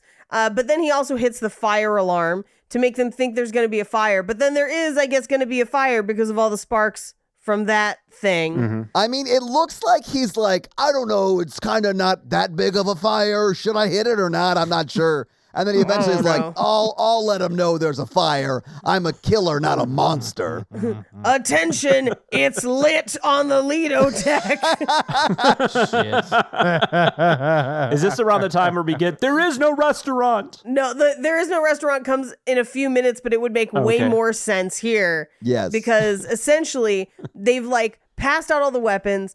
We get that one guy that's like with Julius that doesn't really have a name, that he has the axe and then drops it and he climbs up to the crow's nest and then Jason throws him off of it, impaling him on some of the other parts of the ship. Yes. He had, apparently the first cut of this film was like over 2 hours, and apparently that character got a lot of stuff cut out because he was supposed to be like an Olympic ready diver. So he was like real life Jason Statham. Nice. Yes. But yeah, and I don't know how all that incorporated all that into it, but yeah, he was like, that was supposed to be his thing. Like Julius was a boxer and this guy was a diver. Okay. Oh, Julius was a boxer? Weird. I didn't get that impression at all. Never been knocked out or whatever they say. I don't remember now. Meanwhile, Rennie is in her room seeing weird visions of her drowning ghost child Jason, and then Jason headbutts through the window. Yeah, before she gets injected with heroin. Yeah, before she gets injected with heroin. And then Jason headbutts through the window and tries to choke her. She stabs him in the eye with Stephen King's pen and then scrambles away into Sean's waiting arms. They run down to the engine room where there is like a full explosion and everything's flooded. But as that's happening, the teacher is taking the other kids to the restaurant. What should have happened is she should have taken them to the restaurant first, then the explosion, then there is no restaurant. But it's kind of out of order because it's kind of all happening at the same time. Because her uncle is up in the kitchen part of the restaurant and he's looking for the knife, or he like walks through, we get a shot of a knife, he turns, the knife is gone, and the deckhand has it and kind of like cuts him a little bit, but that never comes back. Then the explosion happens, which would have killed the uncle, but it doesn't. We see the deckhand with a knife, but he got killed with an axe by Jason, but still the uncle refuses to admit Jason is there. Which is crazy at this point. Yeah, but now that the lifeboat is deployed, she's like, we got to go back for the other kids, and they're like, there is no restaurant anymore. Which, by the way... There is no lifeboat. There's no lifeboat, there's no restaurant. There's no sauna. If the boat has suffered that catastrophic of a failure that the restaurant's gone, it'd be underwater. Like they would already be sinking at this point. This would be the Titanic. Yeah, they should be. That's true. I mean, yeah, that restaurant is fully there. When he said there is no more restaurant, he was just like, fuck them. We're leaving without them. That's essentially what he was saying. Right. That's exactly what happened. Yeah. Maybe it was like more philosophical, like, they were the restaurant, but now they no longer were. I don't know. Who knows? The restaurant represented their youth and innocence. Yeah. Right. And now that they have witnessed murder and the true horrors of man, they are no longer a restaurant. Correct. Yeah. There was no graduation. This is the real graduation. Yeah. From the boat into the lifeboat. But they climb down into the lifeboat and there's like a ladder and we don't see the dog until we get down into the lifeboat and suddenly the dog is there, having somehow climbed down a ladder to get to this lifeboat. Who knows? But then Julius, who got thrown overboard by Jason, swims up into the lifeboat as well. And at this point, I looked because I was like, this seems like the end of the movie. No, there's 40 more minutes of this movie. I mean, there is more boat than Manhattan. However, there's a lot of Manhattan. Well, there's a lot of Toronto pretending to be Manhattan. Well, yes. but I mean, there's a lot of him in the city. There's mostly the docks, though, because like True. they get to the lifeboat. They get in the lifeboat. The uncle is criticizing Sean the entire time, even though he's the only one saving them. They see the Statue of Liberty. Finally, it's going to be Manhattan. They get to the dock. Yeah. At that point, at the dock, it's like 30 minutes to the end of the movie, and they spend another 20 minutes on the docks. Yeah, they're barely in New York. Yeah. No, he says in the commentary, the original script, they would have been on the boat for about 30 minutes. Right. And then they would have been in New York for about an hour. Yeah. That was and then they kept cutting the budget. Yeah. And so. Yeah, because they do dock, and it seems like kind of a seedy dock. There's no one around. They're looking for a phone, but before they can find one, we do get a great shot of Jason also at the docks, standing next to a billboard that says "Meet the Competition Hockey League." That's a very fun shot. It's like Eastern Hockey League or something. Cause it's like a different mask than the one he's wearing. It's like the one with the red streaks for eyebrows instead of the ones that he has in this movie. Yeah, they should have done a Michael Myers head tilt there. They should have been, but I think they did, didn't they? They did. He kind of looks at it and he's like, I guess he kind of does, yeah. And then he laughs. Yep, he laughs And then he again. farts. God, this movie's terrible. It's not. But then, as that's happening, seemingly in the same place that they're standing, but they're not seeing it because whatever. So they get mugged, and the muggers take the small amount of wallets and jewelry that they have, and then they decide that they're taking Rennie captive. And then they waste what conservatively would have been hundreds and hundreds of dollars of drugs on her for the amount to fill that syringe. I will say real quick, for people that think like xenophobia and stuff in movies is not a thing, I'm telling you right now, as a kid of the 80s, I thought that when you went to New York, as soon as you got there, you got mugged. Oh, because it happens in almost every movie at this time. Every movie, every TV show, it was never like up until like Big. And then Big, it's like, oh, we got toys and all this fun stuff. Yeah. But before that, man, it was just like, Yeah. you're either going to go to a porn theater, then you're going to get mugged. Yep. And Robert De Niro's going to drive you around in a taxi. Yep. He might shoot you. You don't fucking know. You don't know. New York sounds awesome. Well, that New York sounds awesome. I mean, I love New York now, but it's not that New York Yeah. anymore. Yeah. That was like late Yeah. 70s, early 80s New York. And there was a time where it was not safe at all. I mean, I'm not Oh, saying yeah. that never happened, but Yeah. yeah. Anyway, so the dog runs off at this point, only to return when we no longer have to keep track of the dog.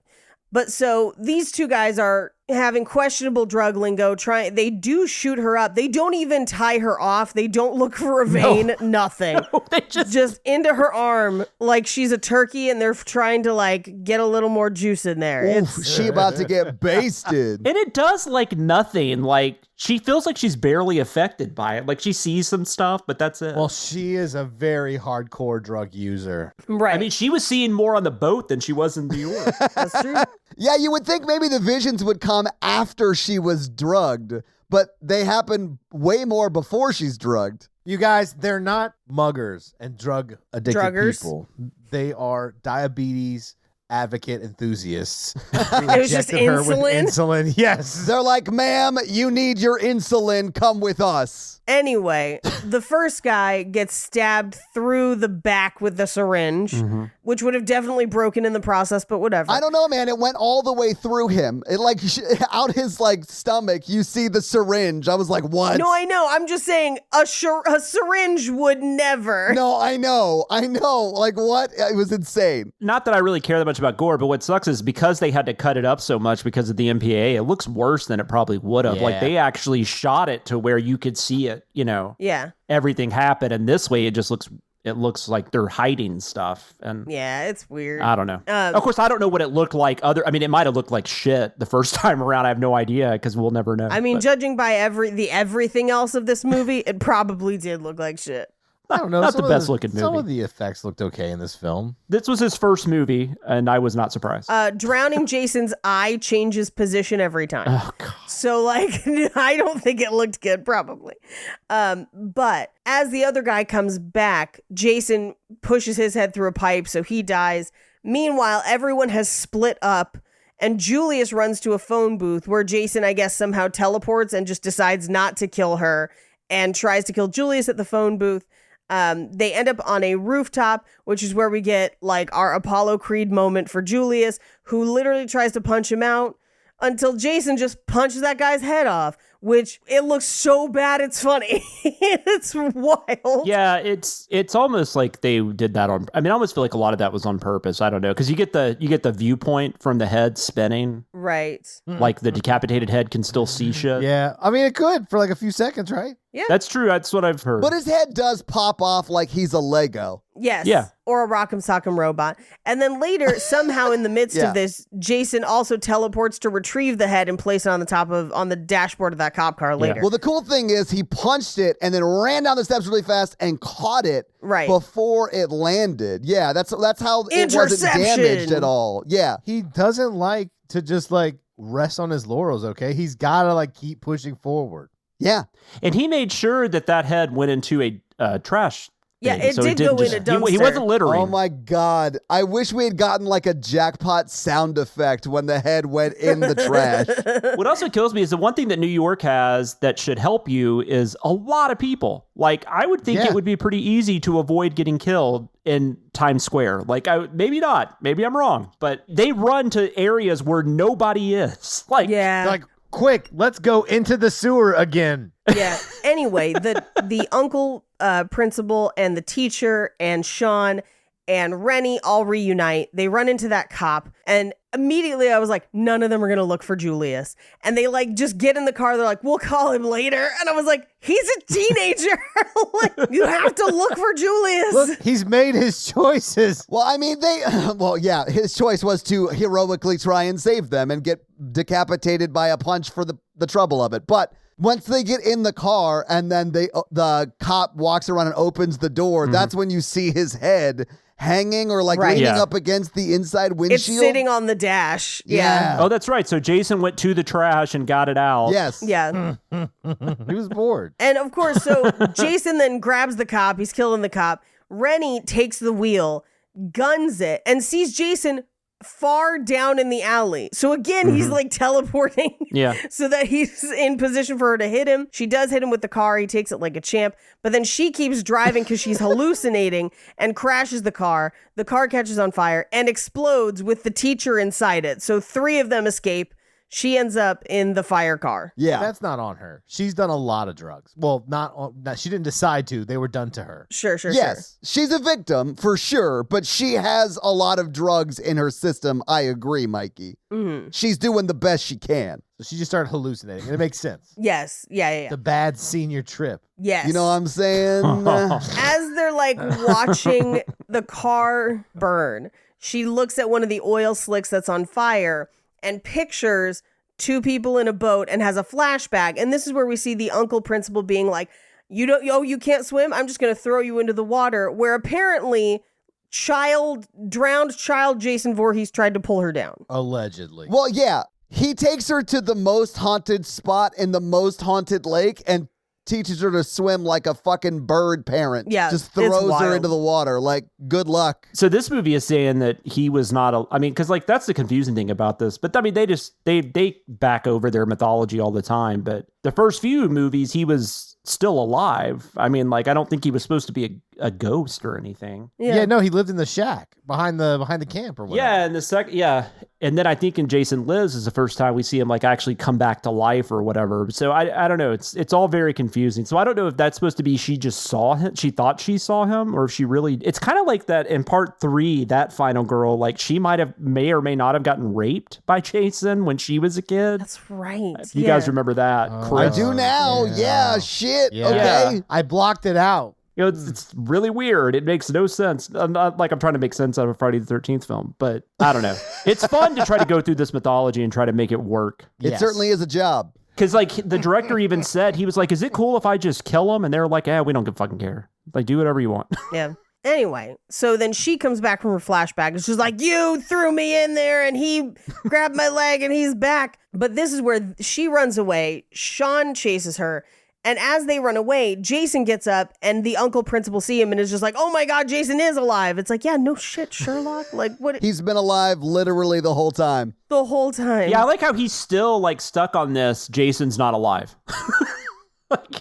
Like you just saw Julius's head. Right. I mean, who do you think did that? you need George Clooney in that scene in From Dusk Till Dawn where he's like, I don't believe in vampires. You don't believe in vampires, but we're dealing with fucking vampires. Right. Exactly. Yeah. But this is also the scene where he runs into that building on the first story and Jason's chasing him and then Jason throws him out. The sex somehow beat him and then is back on the ground. That was the Hitchcock homage page. That's what Hitchcock did all the time. He had teleporting killers. Of course. I thought it was a reference on Rent when they got thrown out of their apartment. They don't get thrown. It's a squat. 999 days and 24 minutes. I don't know if that's right. It's something not. like that. It's 525,600 minutes. Anyway, then Sean chases Rennie down, finds her just in a chair contemplating her feelings when she's supposed to be on the run. She is on drugs, Paige. Yeah, It is about not a little her bit of fault. drugs, Paige. She is A so lot of high drugs. right now. It's also possible she's just a bad actor. Oh, the guy's a worse actor. They're both bad. It's a weird kiss. I too. did think what's great is they had to replace another guy because he sucked worse. Yeah. They replaced him with this guy. I refuse to believe that. Also, this is Rennie's first professional acting job. Jensen Daggett, the actor, that really is true. Yes. This is the first thing she ever did. She didn't do anything again until 21 Jump Street. She did an episode of that in 1990. and then an episode of China Beach Nice. in 91. Like honestly, she acted for a while, but it was never like big stuff. Good for her. Yeah. She still looks the exact same too. She Yeah. looks a lot like Rebecca Ferguson to me. But what's Yeah. funny is if you listen to her in the commentary, she makes fun of her wardrobe. But like when I've seen her in interviews and stuff, she's wearing stuff like that. So it's like, that's your fucking clothes. I don't know. And this didn't have a budget for costumes. Come on. True. But they share a real awkward kiss. Yeah. He looks like he's like chewing on her mouth a little bit. Anyway, they run down into a subway station. Now, they do sit next to a thing that says Quayton Lives. I couldn't find fun facts on it. Do you know what that's from? I thought it was don't. maybe a Total Recall reference. Oh, no, I do. It was the director. It was a band he had when he was younger. Okay, that's way less cool. But Jason's on the train. He knocks that lady over, which is great. They pull the emergency stop. They get off the back of the train. He comes out after them and they just tackle him onto the third rail where he gets electrocuted. And if the movie had just ended at that point and they had walked out of the subway into Times Square, I would have been fine with that. But instead, they go up to Times Square and he just shows up. And again, this is where I think someone should have tried to take a picture of him. That would have been very funny. But they then run away. And as they're running away, he passes like a gang of teens listening to a boombox and just kicks the boombox. It's my favorite shot of the whole movie. As he me laugh should, by the so way. That hard. boombox is in the middle of the sidewalk. Yes. Fuck those kids. Fuck them. Jonathan's got some real Mikey energy tonight. I do feel like the walking stereotypical New York kids who was like, what are you cooking my boombox for? And you're like, What are you cooking my boombox for? Yeah, that's what they said. Yeah. That's a Breakfast, term. fool. That's Yeah. a term that human beings have said for the last 30 years. Mikey has not been replaced by an alien version of Mikey. I have just been an AI talking this whole podcast. But my favorite is that like they're like, hey, our boombox, and then he turns and just lifts his mask, and they're like, never mind, man. Nice to meet you. Like, don't worry about it. It's funny, but it's also, I don't understand why he's not killing any of these people. Like, I'm not Right? saying he should, but I just don't I don't know why he has a murder boner specifically for these like 3 or 4 people. Exactly. Jonathan, he doesn't know these people at all. So any random person in New York should be fair game. I Yeah. would think so. The only thing I can think of is that it was him in the lake as a kid, and he's been chasing her since she was a child. Oh, so she's not just like full on, I'm the main character hallucinating this? Right. Like, you think Jason has a good memory? Yeah, that's what I'm thinking. No. I mean, he does seem to come back to Crystal Lake every time. Well, other people have like really done him wrong, not this girl. That's true. People have murdered him many times. I mean, we are like 4 generations past. Because, I mean, if you Yeah. like do the timeline, this takes place in like 2000 or something. It's like something supposed crazy to, like yeah. that. Yeah. I mean, this is what New York looked like Yeah. in 2000, so that checks Yeah. out. Oh, yeah. It was exactly this. Toxic waste everywhere. Well, you guys don't remember, but like during 9/11, they're like, this is the worst thing to happen since Jason came to Manhattan. Yeah, honestly, we forgot, but that's what never forget used to mean. Yeah. If Jason was on that plane, it would have never hit those towers. It would have hit the pier, Paige. It would have hit the pier. You can't even carry on machetes anymore. So the subway electrocution after that is when they go past the boombox, and Yes. the timing in this movie I forget. And then they Yes. go in the restaurant. Is that what you're Then about they to go get to? through the Sorry. restaurant. Yeah, they go through the diner with the most stereotypical New York waitress ever. Yeah, director's sister. Oh, really? Yeah. I liked her in this movie. No complaints about her. Welcome to New York. Yeah. That sounded exactly like her accent. I'm sure that was how she sounded. Yep. 100%. Now, Jason comes through and the cook tries to stop him. Now, the cook is 6'7", and I'll burn a fun fact. Mm-hmm. I'll go through it deeper in fun facts. He was the stunt double for Jason in this movie Hell and then yeah. goes on to play Jason in Freddy vs. Jason. Oh, nice. Awesome. Yeah. He was a big dude. Ken Kersinger or something. Yeah, I believe it's Ken Kersinger, I think is his name, but I have it in fun facts when we get there. But he throws him against a mirror, but then he doesn't stop to kill him, nothing, follows them through the back where they then run into the sewer. And we get like 5 minutes of them running until they run into a sewer worker, like a maintenance guy who's like, we got to get out of the sewer. The toxic waste is going to come through in 10 minutes. It comes through every night in this Why the fuck city. is he still down there? It's a me. Every night in the city at midnight. The way he says that, like, you big dummy, everybody knows that. Like, I was blown away by that drop of knowledge. It's me. Super Mario down here in the pipes. Toxic waste coming. That dude was too tall to be Mario. He had real Luigi That was definitely vibes. Luigi. Yeah. I feel like everyone was trying to not say a boat as they were doing their New York accents. Yes. They were like, don't give us a boat because that's how we'll say it. Yep. But and he treats it almost like that's my job to be down here and make sure no one's here when the toxic waste comes through and to shepherd them out of the sewer. He looked like he had just found a construction hat, put it on, and went down in the sewer. He doesn't work there. Nope. I'm in the Union 106, the union of people who keep the teenagers from melting in the toxic waste every Yes. night in New York Union. We got great benefits. But anyway, Jason pops up, kills him with a wrench immediately, knocks Sean out. So Rennie takes a flashlight and like kind of flashes it at him to draw him away from Sean. And she's like, you didn't get me in the lake. You won't get me now. She runs. She finds a barrel of toxic chemicals and throws it at him, which causes him to take the mask off. And he's got like a skeleton face, like a goofy puppet skeleton. It doesn't look awesome, but it's weird. It's like they should have just paid Tom Savini $1 million. Just Yes. been like, please. Yes, they should have. What are you talking about? He's got an ingrown face. I think you're right, technically. That makes a lot of sense to what you said, but I don't like it. It looks Yeah. like a rubber mask. I mean, that's just what it looks like. Yeah. Yeah, it looks very terrible. I mean, if you compare that to some of the other ones. It is Yeah. Spirit Halloween's best graphic designer's guess at what Jason looks like under his mask. Yeah, it's very Silver Shamrock. We were Yeah. talking about in part 7, like how amazing he looked. Like Yeah. it looked like, that wasn't Savini. I don't remember who that was, but he just looked so crazy, like just so good. Looked like every injury he'd ever had in a Friday the 13th film was in that body. Yeah. And then in this one, it's like he's just got like a mask on. Yeah, you weird know, mask. so. But she wakes up Sean. She gets him to climb this ladder. She's climbing up after him, and they manage to get just high enough to miss the toxic waste, which then washes over Jason, who barfs a ton of it out. And he's born again, completing the metaphor that Jason is now baptized. In toxic waste. Mm-hmm. But yeah, it does seem to like reanimate him into a little boy, and I think that's just her hallucination, but who knows? But there's a Yeah. floating hockey mask. It cuts back and it's just like a cat chasing them through New York and they're just hallucinating it's Jason. I've seen this movie like 15 or 20 times, and I've read a bunch of explanations of that. I have no idea. Like, I got nothing. Not a clue, but they emerge somewhere around 42nd Street. He gives her back the Statue of Liberty necklace. The dog magically found them, and they walk off to another song that sounds like Don Henley's Dirty Laundry.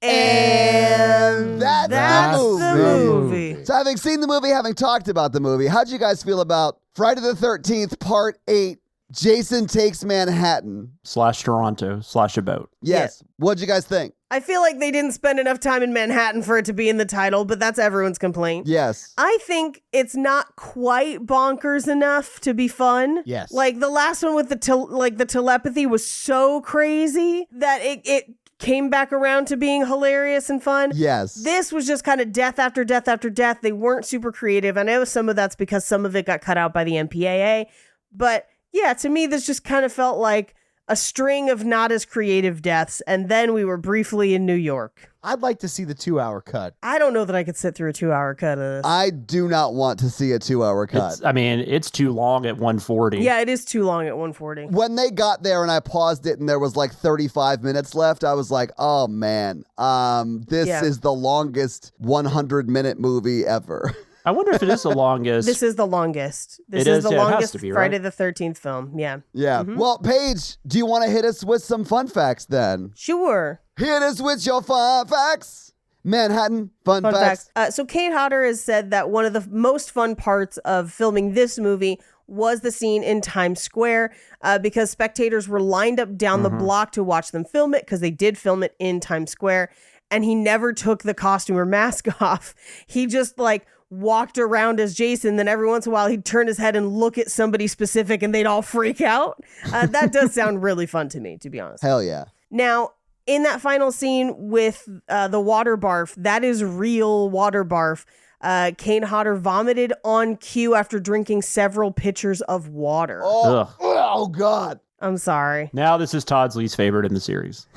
We got to give Todd a minute. Oh shit, that hit me. Oh my God. I'm sorry. The thing is, I watched that and I was like, That's kind of a cool effect. And hearing you describe it grossed me out. I'm so sorry. Yeah, I'm so sorry. Oh, But yeah, Ken Kurtzinger is the man thrown into the mirror who would then go on to play Jason in Freddy vs. Jason, and also doubled for Jason for a few shots hell in yeah. the film. But we did cover a couple times how this was supposed to take place a lot more in New York and they had to cut it back. And this is the longest film. Now, most of the actors in the movie noted and brought it up to the people making the movie, a plot hole in the filming of the movie. They wondered how the ship got out of Crystal Lake and into the Atlantic Ocean. Since most of them were just happy to be in a movie, they didn't bring it up more than that first time. They were just like, hey, wait a second, never mind. And so the actor, Vincent Craig Dupree, was quoted in an interview about that plot hole saying, "This damn boat could have come from the Sahara Desert and gotten into the Atlantic. I don't care. I'm not going to challenge the concept." So the answer is no one knows. It doesn't make any sense. Now, in the original script, when Jason makes it to the dock, the dog starts barking at him and he was supposed to kick it, but Kane Hodder doesn't like kicking animals. He's a very animal-friendly man. And so instead, they had the mugger shoot near the dog because they didn't want to shoot the actual dog. Good. I mean, I hope they didn't even have to have a conversation about that. Like, I hope that wasn't like an option. Like, Well, I don't maybe think we they just shoot the dog. I don't think they were ever going to actually harm an animal. But whatever. Anyway, I know what you're saying. so most of the cast had a Friday the 13th marathon and watched parts 1 through 7 the day prior to shooting. And they were intent on making 8 the best one. Oops. I don't dislike this as much as the two of you, I don't think. I like this movie too, but I do think it's not as fun because it's not as crazy as the last one. Yeah, I would say it's in the middle for me. I'll put it Yeah. in the middle. I definitely like it better than the 7th one. See, I liked 7 better, but because it was so crazy. It's way out there. Like telepathy? Come on. really nuts. The telepathy. 5, 6, and 7 are fire. No, I'm sorry. I like this better than 5. I'm sorry, Mike. Oh, you mean the best 80s movie ever? I'm going to say for me, this is tied with 5, but I prefer 6 and 7 to 5. Yeah. Now, of all the actresses, Jensen Daggett, who plays Rennie, was the only actress who was actually a teenager. She was 19 at the time of shooting. Everyone else was older. Oh, wow. During production, many of the cast and crew began calling the movie Jason Takes Vancouver because even though most of the time it's Toronto, there are shots of Toronto, Vancouver doubled for New York in some of the scenes due to budgetary reasons, mostly in the B-roll. So, except for 2 days of filming in Times Square, the scenes with the docks, the sewer, the alleys, and the diner were filmed in Vancouver, although some of the B-roll is Toronto. So it is kind of both, but yeah. Anyway. But what it isn't is Manhattan. Is Manhattan? Yeah. Charlene Martin, who played Tanya? It's Tamara. It's Tamara, yeah. Tamara. She was not necessarily initially comfortable with the nude shower scene because contracts for nudity worked different at the time. So to put her at ease, the director, Rob Hedden, took all of his clothes off and walked in the shower himself to basically be like, if I would ask you to do it, I will do it. But he didn't tell the camera crew, and the camera was rolling the whole time. So when the producers watched the dailies the next morning, they were super confused as to why they had a ton of footage of the director standing completely nude in a shower talking to one of the young actresses.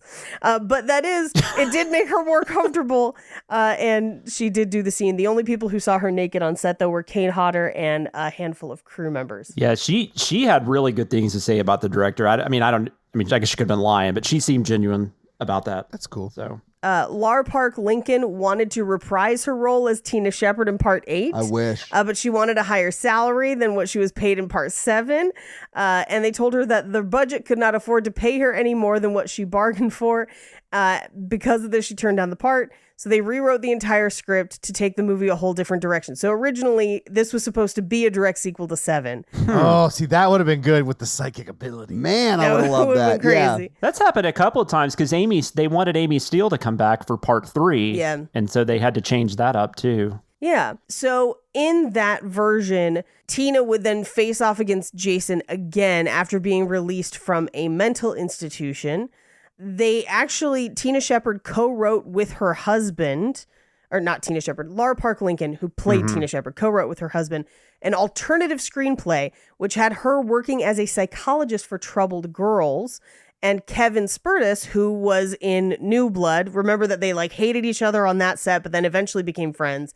He also wrote a screenplay that recast the events of New Blood into A Long Dream, in which his character was the killer, but ultimately Paramount didn't want either scripts, so they gave it to Rob Hedden, who wrote and directed for this. So those would have been Crystal Lake then, I guess, right? Yes, Those would have just, yeah. Yep. Now, Rob Hedden, this is his first feature, but he did write for MacGyver, and he wrote for the Friday the 13th, the series in 1987, which is how he gets this job. Okay. But yeah, it's still a challenge, and he's dealing with a studio that has a lot of demands for sure. He seemed like a super nice guy. I mean, I just don't think he's much of a director, but that's not, whatever. I mean, I don't know. He made a feature film. I've never made a feature film, so good for him. He's way more successful than I am. Yeah. Whenever you're dealing with franchises too, there's always a certain amount of studio involvement. Oh, yeah. So some of that can be accounted for there, but other parts not so much. But when filming in New York, this was titled Ashes to Ashes to avoid fan interruptions. So people didn't know what it was. But of course, once Jason is walking around. Honestly, Ashes to Ashes sounds like a way better movie than Jason Takes Manhattan. It does. Like Friday the 13th, Ashes to Ashes. That sounds dope. Also, Vincent Craig Dupree, who played Julius, cut his hand in the phone booth when Jason shattered the glass around him. Oh, Jesus. Okay. During the opening credits of New York City's Times Square, a Batman poster is clearly visible. Yeah. The B-roll took place during the promotional campaign of Tim Burton's first Batman film. God, this was turned around very quickly. Well, I guess they all were because they were all like a year apart. But because Batman came out, 3 months before this did? Maybe 2 months? This came out like at the end of July. Oh, yeah. B-roll is usually the last thing you shoot. So. Oh, that makes sense. So that got put in at the end. I'm with you. Yeah. Because they probably either borrowed from footage already shot at the time or sent a very, very small crew of 1 or 2 people out to just shoot that footage. Yeah. See, if I'd gone to a good film school, I would have known that. But I never went to film school. According to DVD commentary, Lee Coleman was the original actor playing Sean. But a couple weeks after filming started, he was let go because, according to the producers, they thought he came off as too effeminate and potentially homosexual and didn't have any romantic chemistry with Rennie. So Scott Reeves was hired to replace him and reshoot all of those scenes. Why does Mikey's room all of a sudden look like there's fog? It's because he's backlit from a top source. It's like you just smoked like a shit ton of pot or something. It's just like, Because the show starts at night. I'll end on this one. To promote the film, Kane Hodder appeared as Jason Voorhees on the Arsenio Hall show in character. I watched that live. He didn't speak and remained in character the entire time. And those are your fun facts. What? Well, Paige, thank you for those fun facts. Let's talk a little bit about box office. What do you think the production budget was for Friday the 13th, Part 8, Jason Takes Manhattan in 1989? I don't know this for a fact, but even though I know they cut back, but I still think they ended up spending more than they wanted to. So I think it was like $5 million. Okay. It's because they had to do those reshoots for that guy. Yeah. Yeah, I think, well, I should probably recuse myself, actually. They should have just paid to shoot in New York. I know, right? $4 million. All right. I will say Jonathan was right. It is $5 million. If you adjust that for inflation into today's dollars, that would be $12.3 million. Now, And that's pre-Scream. That's not cheap for a slasher film. Like, that's actually pretty expensive. yeah, that's pretty expensive. Yeah. Now, when it premiered, it was 5th the weekend it premiered. That was the weekend of July 28th, That makes sense. 1989. It was beat by the number 1 movie, Turner and Hooch. Number 2 was Lethal Weapon 2. Number 3 was Batman, that had been out for 6 weeks and is featured in the number 5 movie. Number 4 was When Harry Met Sally, and number 5 was Friday the 13th, Part 8, Jason Takes Manhattan. What do you guys think it brought in its opening weekend? $2 million. Okay. Yeah, I'd say like 2 or 3 million. I'm going to say 3, yeah. Yeah, so it actually brought in $6.2 million. Damn. Guys, And it was 5th? Wow. get this. All of the top 10 movies brought in at least $2.3 million that weekend. Wow. So that's a a good lot weekend. of people went to go see it. It is summer, so like there you go, I guess. Yeah. But it did go on, and this is worldwide because it didn't get an international release, but it went on to make $14.3 million domestically. And if you adjust that for inflation to today's dollars, that would be $35.5 million. And that is your box office. So it made a little bit of money. Yeah, it did do pretty well. Yeah. I mean, on a $5 million budget, it made 14.3, right? It's not bad. Yeah, and we didn't talk about it much, but that was a really weird year. Like, I think Paramount just kind of wanted to wash their hands of the franchise. They just didn't want to deal with it anymore because there were just too much going on outside about, horror movies or, there was a lot of stuff going on at that time with slasher films. Because you get like Halloween 5 came out that year, Nightmare on Elm Street 5 came out that year. None of them did well or did as well as they would have done probably a year or two prior. Yeah. Yeah. So that's pretty much the death of the slasher film is that year until Scream. Like 7 years later. I mean, you still get like Child's Play movies. I mean, there are some stuff in there. It's not completely gone, but it doesn't become a big thing again until Scream. And but then that first Scream is so good. Oh, that's a great movie. Yeah. Anyway, so this week on Friday, we watched Friday the 13th, Part 8. And next week, you already know what we're watching because we told you that on Monday's episode.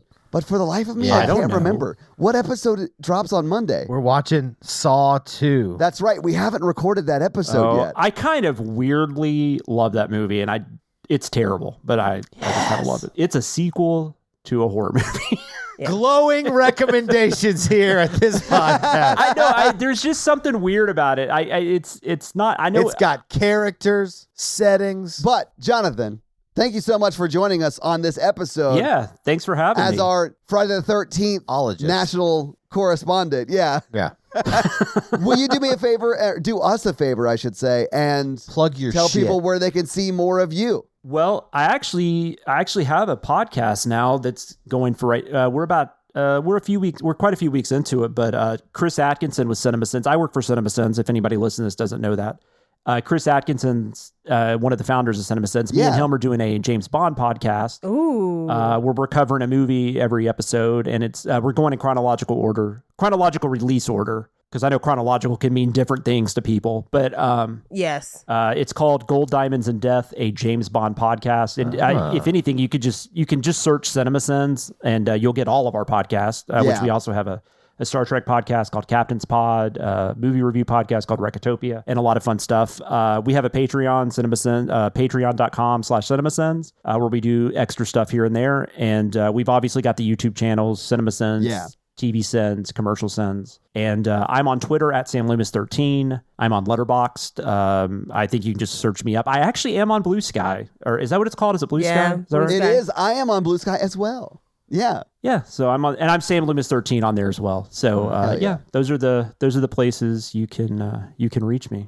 Thank you for having me. I always love talking about these movies. It's just fun. I love that. Like we could have you on other movies, but like no, you are our Friday the 13th forever guest. I don't know what we're going to do after the series ends. We're going to do a different well, we've series. got a fair amount of movies to still get through. Yeah. And there's only like a Friday the 13th, like two a year? If that, 1 to 2 a year. We'll have to revisit the first one and Freddy versus Jason because we've done both of those already, but you weren't on either of those. Oh, you've done Freddy versus Jason already. Yeah, it was one of our first 20. I never was in that episode. I wasn't in that one either. Yeah. I know, that's why we should revisit them. And Jonathan, obviously, you'll be with us for those. And it is, I think it's more of a Friday the 13th film than a Nightmare on Elm Street film. Well, we're 2 away from Jason X. Can't wait. Where we get one of the best kills of the franchise. I had that one on in the background this morning. It was on AMC Fear Fest. So I had that on while I was working. But thank you so much for doing this. We appreciate it, Jonathan. Yeah, absolutely. So, guys, if you like this show but want to hear this power throuple on another movie review show about romance and romantic comedies, check out Romancing the Pod, where Mikey, Paige, and I break down and make fun of romantic movies. It's a lot of fun, guys. Check it out.